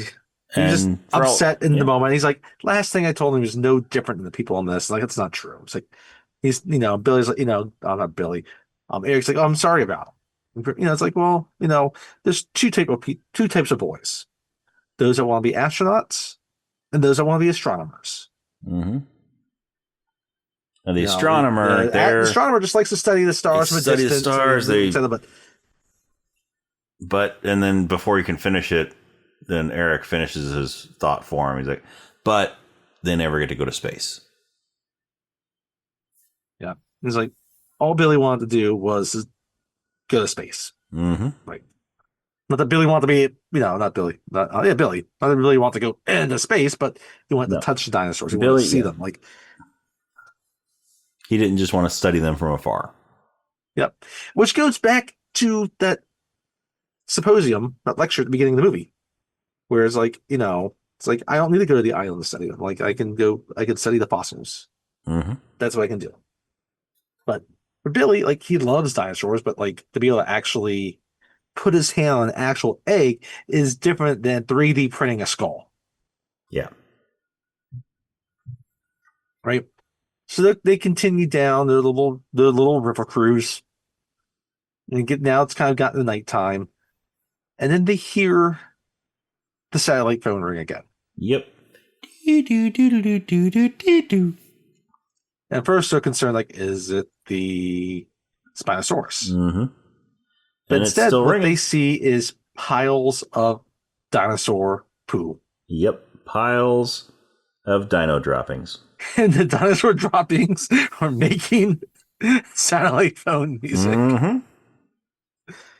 And they realize that the Spinosaurus has turned Nash into poo. Everyone except Eric is just digging through dinosaur poo trying to find. Mm-hmm. One of them brings out Nash's femur. Wait, was it Nash or Cooper that had it? It was Nash that had it, right? Yeah. So I like Grant pulls out his femur and he looks at it. It's like. Yeah, so they're all like, they're shoulder deep in these piles of crap. These piles are not as big as the one from the first movie, Triceratops poop. And they don't have long gloves like Ellie was using in that. They're just shoving their hands deep in there. Once again, this is how you get pink eye. Mm-hmm. Mm-hmm. and they finally find a satellite phone when another dinosaur shows up, an Allosaurus. And it just kind of goes up and just stares at them, but does nothing, and then walks away. Because they freeze. And then they go back to the poop. Was it an Allosaurus or a Carnotaurus? Maybe it's the one. Because I thought it was a Carnotaurus. Because it was one with little horns on it. Another carnivore. So yeah. Which was not in the other movies, by the way. Nope.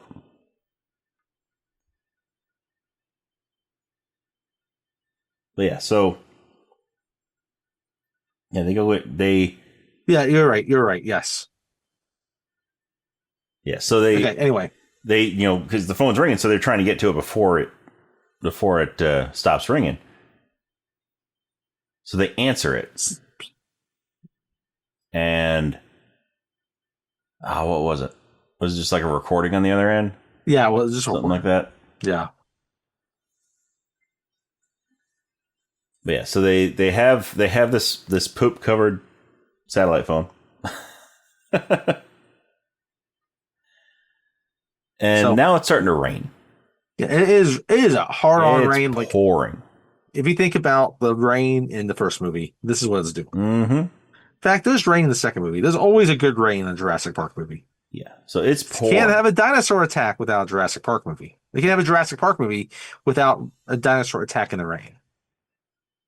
Mm-hmm. Just to clue you in what's about to happen. Yes. So they get back on the boat and they're going down the river. And Eric notices the fish are kind of like spooked. Yeah.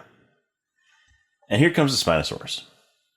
It has found them. And Alan is trying to, at this point, he's trying to use the satellite phone because they realize they have very little battery on this. He's been trying to contact Ellie. Mm-hmm. Like she said, like, if you need anything, call me. Yep. So, there's this cage on the boat. And when the Spinosaurus starts attacking, they'll get in the cage and they shut it. Yes. So it can't quite get to him.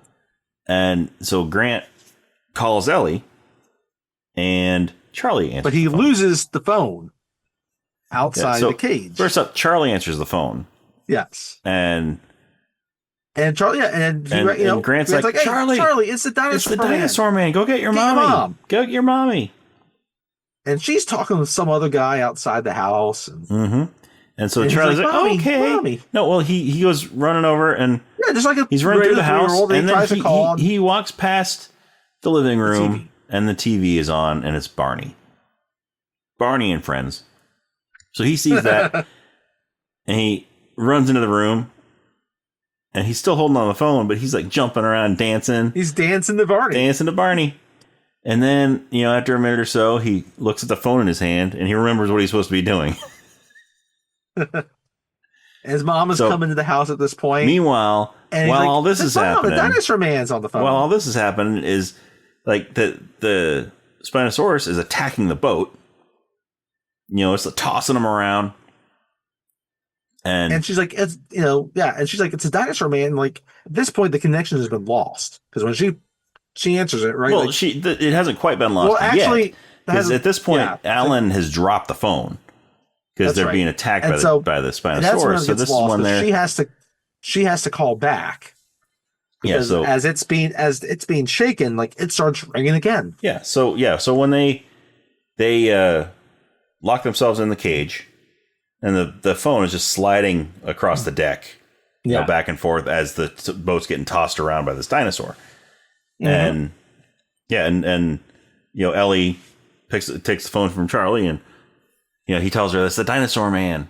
And she's like, Alan? And she just hears this, struggle going on the other side. Yeah. She hears the rain. She hears people screaming. She hears dinosaur sounds. And then the phone gets disconnected. And so she tries calling back and it's ringing. And they're trying to catch it while it's sliding across the deck. And then finally, they're able to catch it. He answers it, but he's able to really just turn it on. It's not like he's putting it to his head because he's in his cage and the water's rising over them. Yep, because the boat has pretty much been capsized. Yes. And so he's trying to answer it, but he can't. And so they swim out of the cage and swim down river a little bit. And she the phone doesn't go through, and so it gets disconnected again. And then you see her dial another number, and it cuts back to them, and they're getting towards the banks of the river. Yeah, and so the Spinosaurus had punctured the gas tank. That's right. Yes. And was it a flare? Oh, or what? I forgot. Something ignited the gas. Yeah, I forgot what the gas. That's on the water. Because all of a sudden, the Spinosaurus is lit up.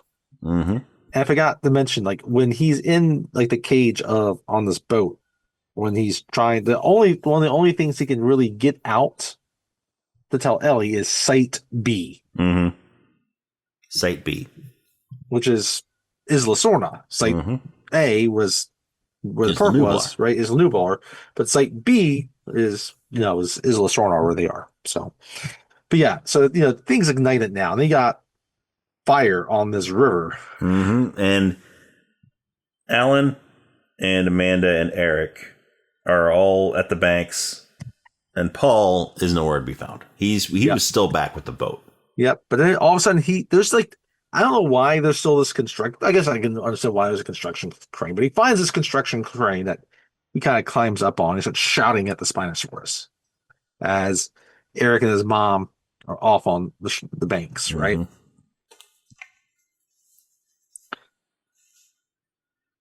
the Spinosaurus is trying to grab him. Right? So Paul takes this opportunity to swim under the burning gasoline that's floating on top of the water. And he finds a flare gun. Right? That's right. That's what it was. That's what it said. No, that's right. There's petroleum on the boat. And that spills out. And then it spills out. Alan shoots the petroleum with the flare gun. Yeah. Yes. That's what ignites it. And then, shoots to distract the dinosaur so that Paul can escape. Yeah, Paul gets knocked into the water, but again, because he knows how to swim because he took lessons at the Y. Yes. And he's able to swim out. Kids, if you don't know how to swim, the Y is an excellent place to learn. Yes. Just ask William H. Macy. Hey, adults, if you're 50 years old and you don't know how to swim, go to the Y. Go to the Y. They can teach you. Because, I mean, it's fun to be at the YMCA.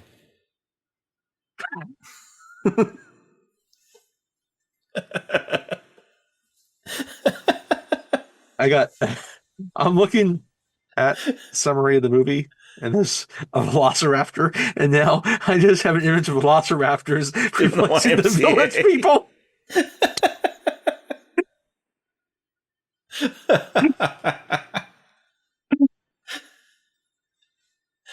One's dressed like a biker. One's a cop. One's an Indian chief. One's a construction worker.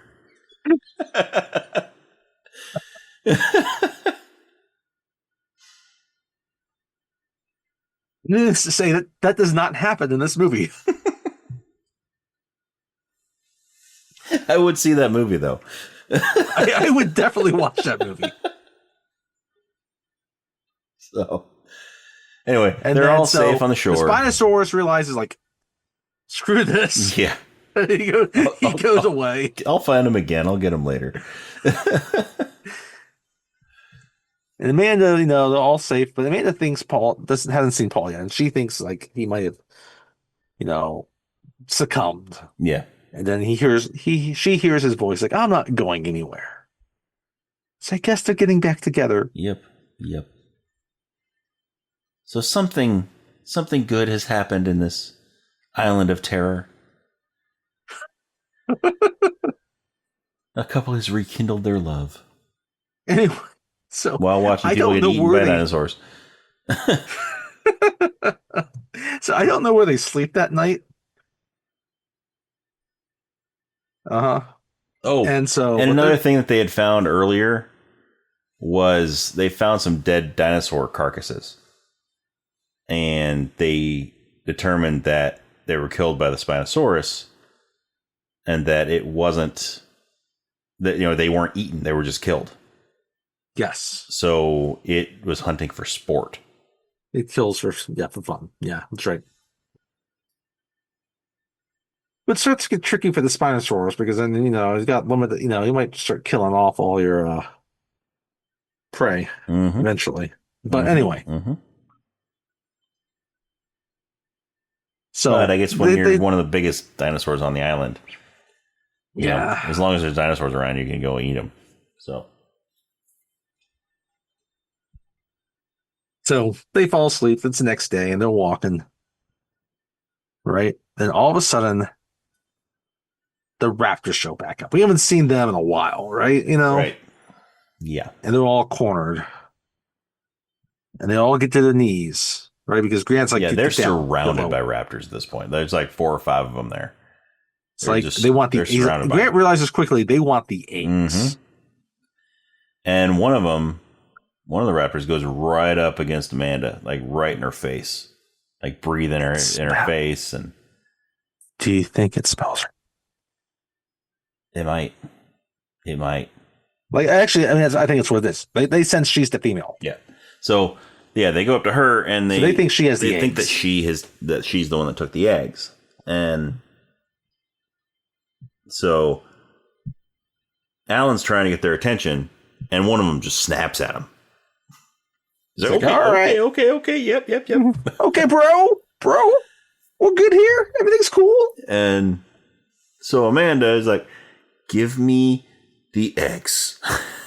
So Grant very carefully reaches into the bag, pulls the eggs out, and hands them to Amanda. And so Amanda takes them, puts them down on the ground in front of her.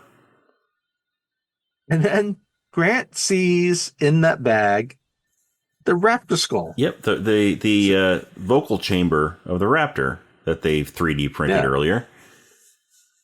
And so he's like, "Oh, let me play with this." Yeah, because she put Amanda put the eggs on the ground in front of her, but the raptors are all still there. Yeah, they're all just staring him down. And so Grant pulls that vocal chamber up to his lips and he blows through it. And you get this screech. The raptors look really confused. And then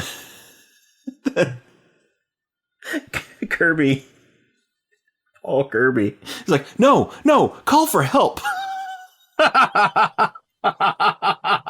Like Grant knows how to do that with this thing. And what would that look like anyway? Like I could get calling for help when they're like surrounded by the Spinosaurus, and you call for help if you can figure that out. Mm-hmm. Like, no, so like Dory finding like I speak whale. Yeah. Yes. But he makes this other noise, and this is enough that gets most of the raptors start to walk they start away, looking around, and the raptors start looking a little bit worried. So they start walking away slowly. And then you start sort of jogging away, and then two remain. One of them walks up, looks Amanda in the face, bends down, winks, bends down, picks up one of the eggs, and sort of saunters off. Then the female, the female comes. Or I guess it was the female that did that. The one that was staring her down earlier. Yes, that's right. And the one that was staring her down, thinking that she had the eggs, goes up and picks up one of the eggs in its mouth, runs away, and then the male that's there walks over, picks up the other egg, and sort of trots away, runs off. And then they're amazed that they're safe from the raptors. They didn't get killed. So and then they hear a noise. Yeah, then they hear a noise. It's like, is it the beach? It's like, wait, I think it's helicopters. And they run out. The beach is just through the trees, just barely through the trees. Just barely through the trees. And so they get out there, they see the beach, and there's this guy standing there in a suit with a megaphone. Yep, and he has a megaphone. He's like, Dr. Grant! Dr. Grant! Dr. Alan Grant! Like, that's a bad idea!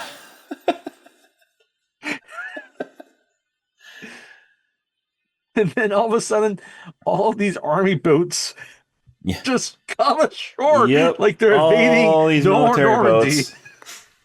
All these just these troop transport boats. These helicopters land.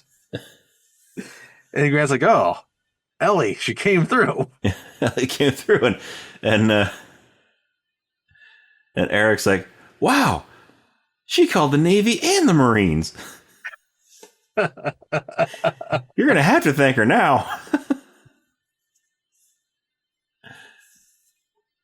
So which this is how this ends. Actually, is kind of similar to how the book actually ends.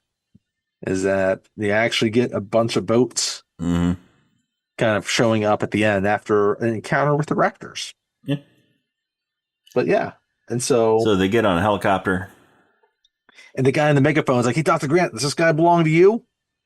And he looks over, and Billy is on a little stretcher. He's all bandaged up. And Grant goes over and sees he's alive. And he's like, and Grant's like, I got your bag. It was lucky. And they smile at each other. Grant has survived dinosaur attacks with some other people now. And, the Jurassic Park music starts swelling up. The John Williams score is playing now, right? As this helicopter, takes off and it's flying over the ocean. Then Eric sees something outside. He's like, what's that? It's 3 pterodons. There's 3 pterodons flying. It's like, what are they doing? And Grant's like, finding a new nesting ground. They're finding a new nesting ground. They're free now. Because your mom didn't close their cage. We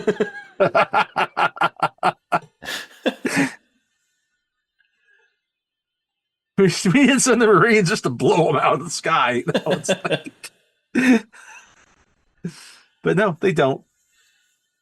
They all get comfortable on the helicopter. Yep, as the music swells.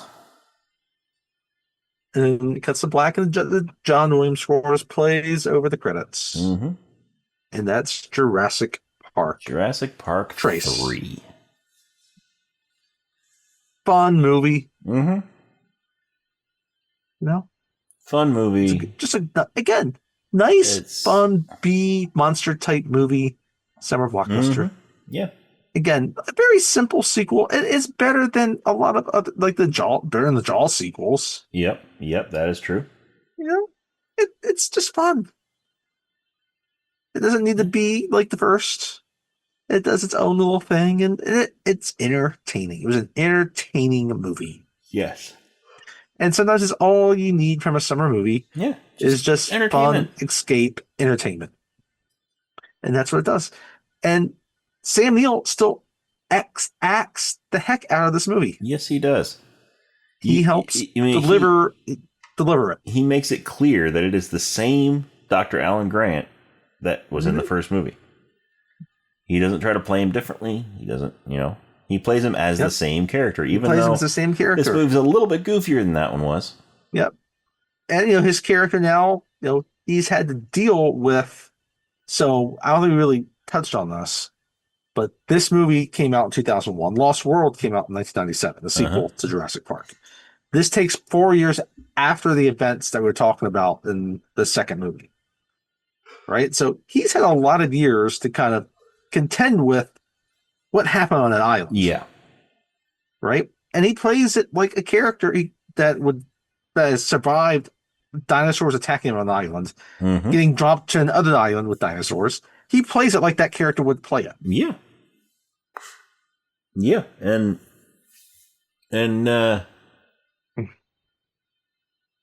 what was I going to say?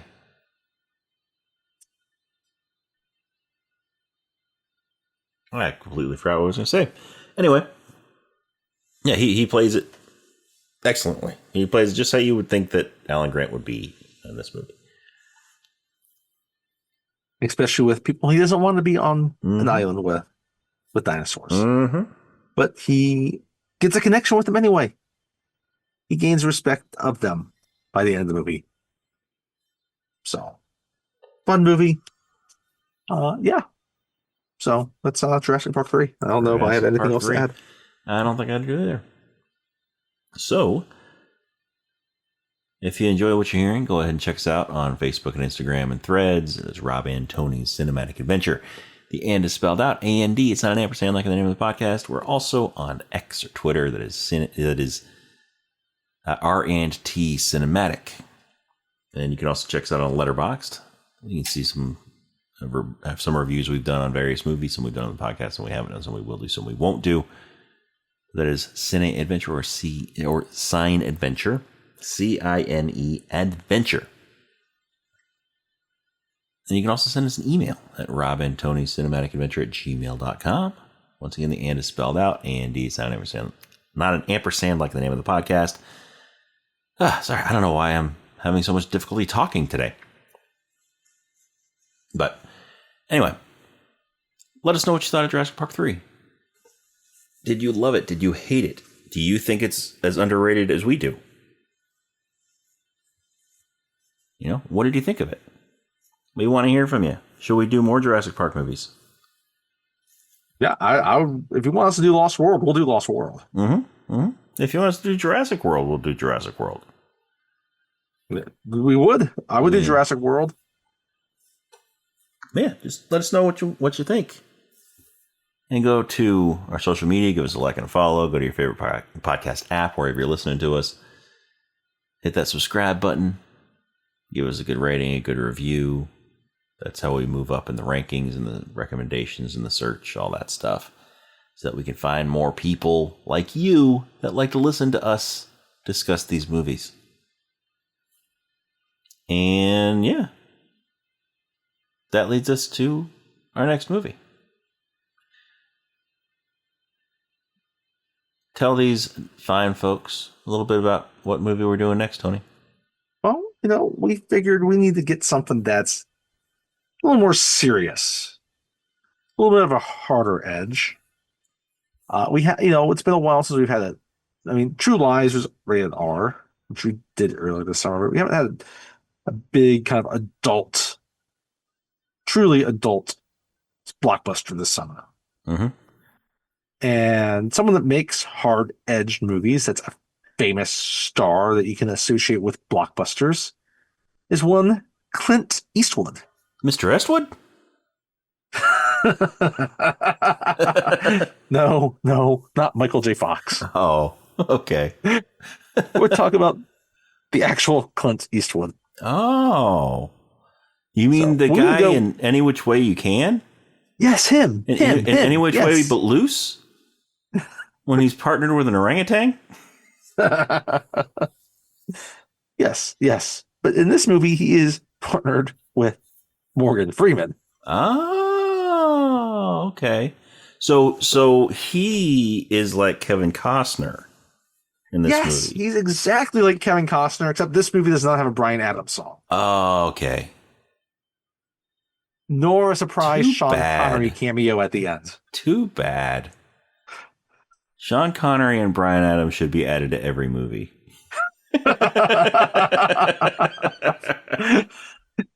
Yes, they should. Can you think what the Human Centipede would have looked like if he added them at the end? That might have been somewhat, possibly, probably not watchable. I saw the Human Centipede once. I really wish I hadn't.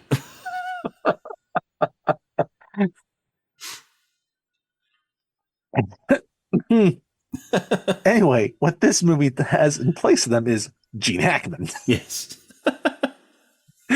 Instead of the Human Centipede, it has Gene Hackman. And that movie is Unforgiven. Yes. We have not done a straight up Western yet. We've done some quasi Western movies. Yes. We did Cowboys and Aliens, which is, the closest to a straight up Western. We've done Back to the Future 3. Lone Wolf McQuade kind of has small elements of a modern Western in it. But not straight up Western. And that's what we're doing next week. And there's really no one that screams Western quite like Clint Eastwood. Yeah, Clint Eastwood, like Clint Eastwood and John Wayne are the two. And yeah. So, and I am looking forward to it. I am too. So join us next time for Unforgiven.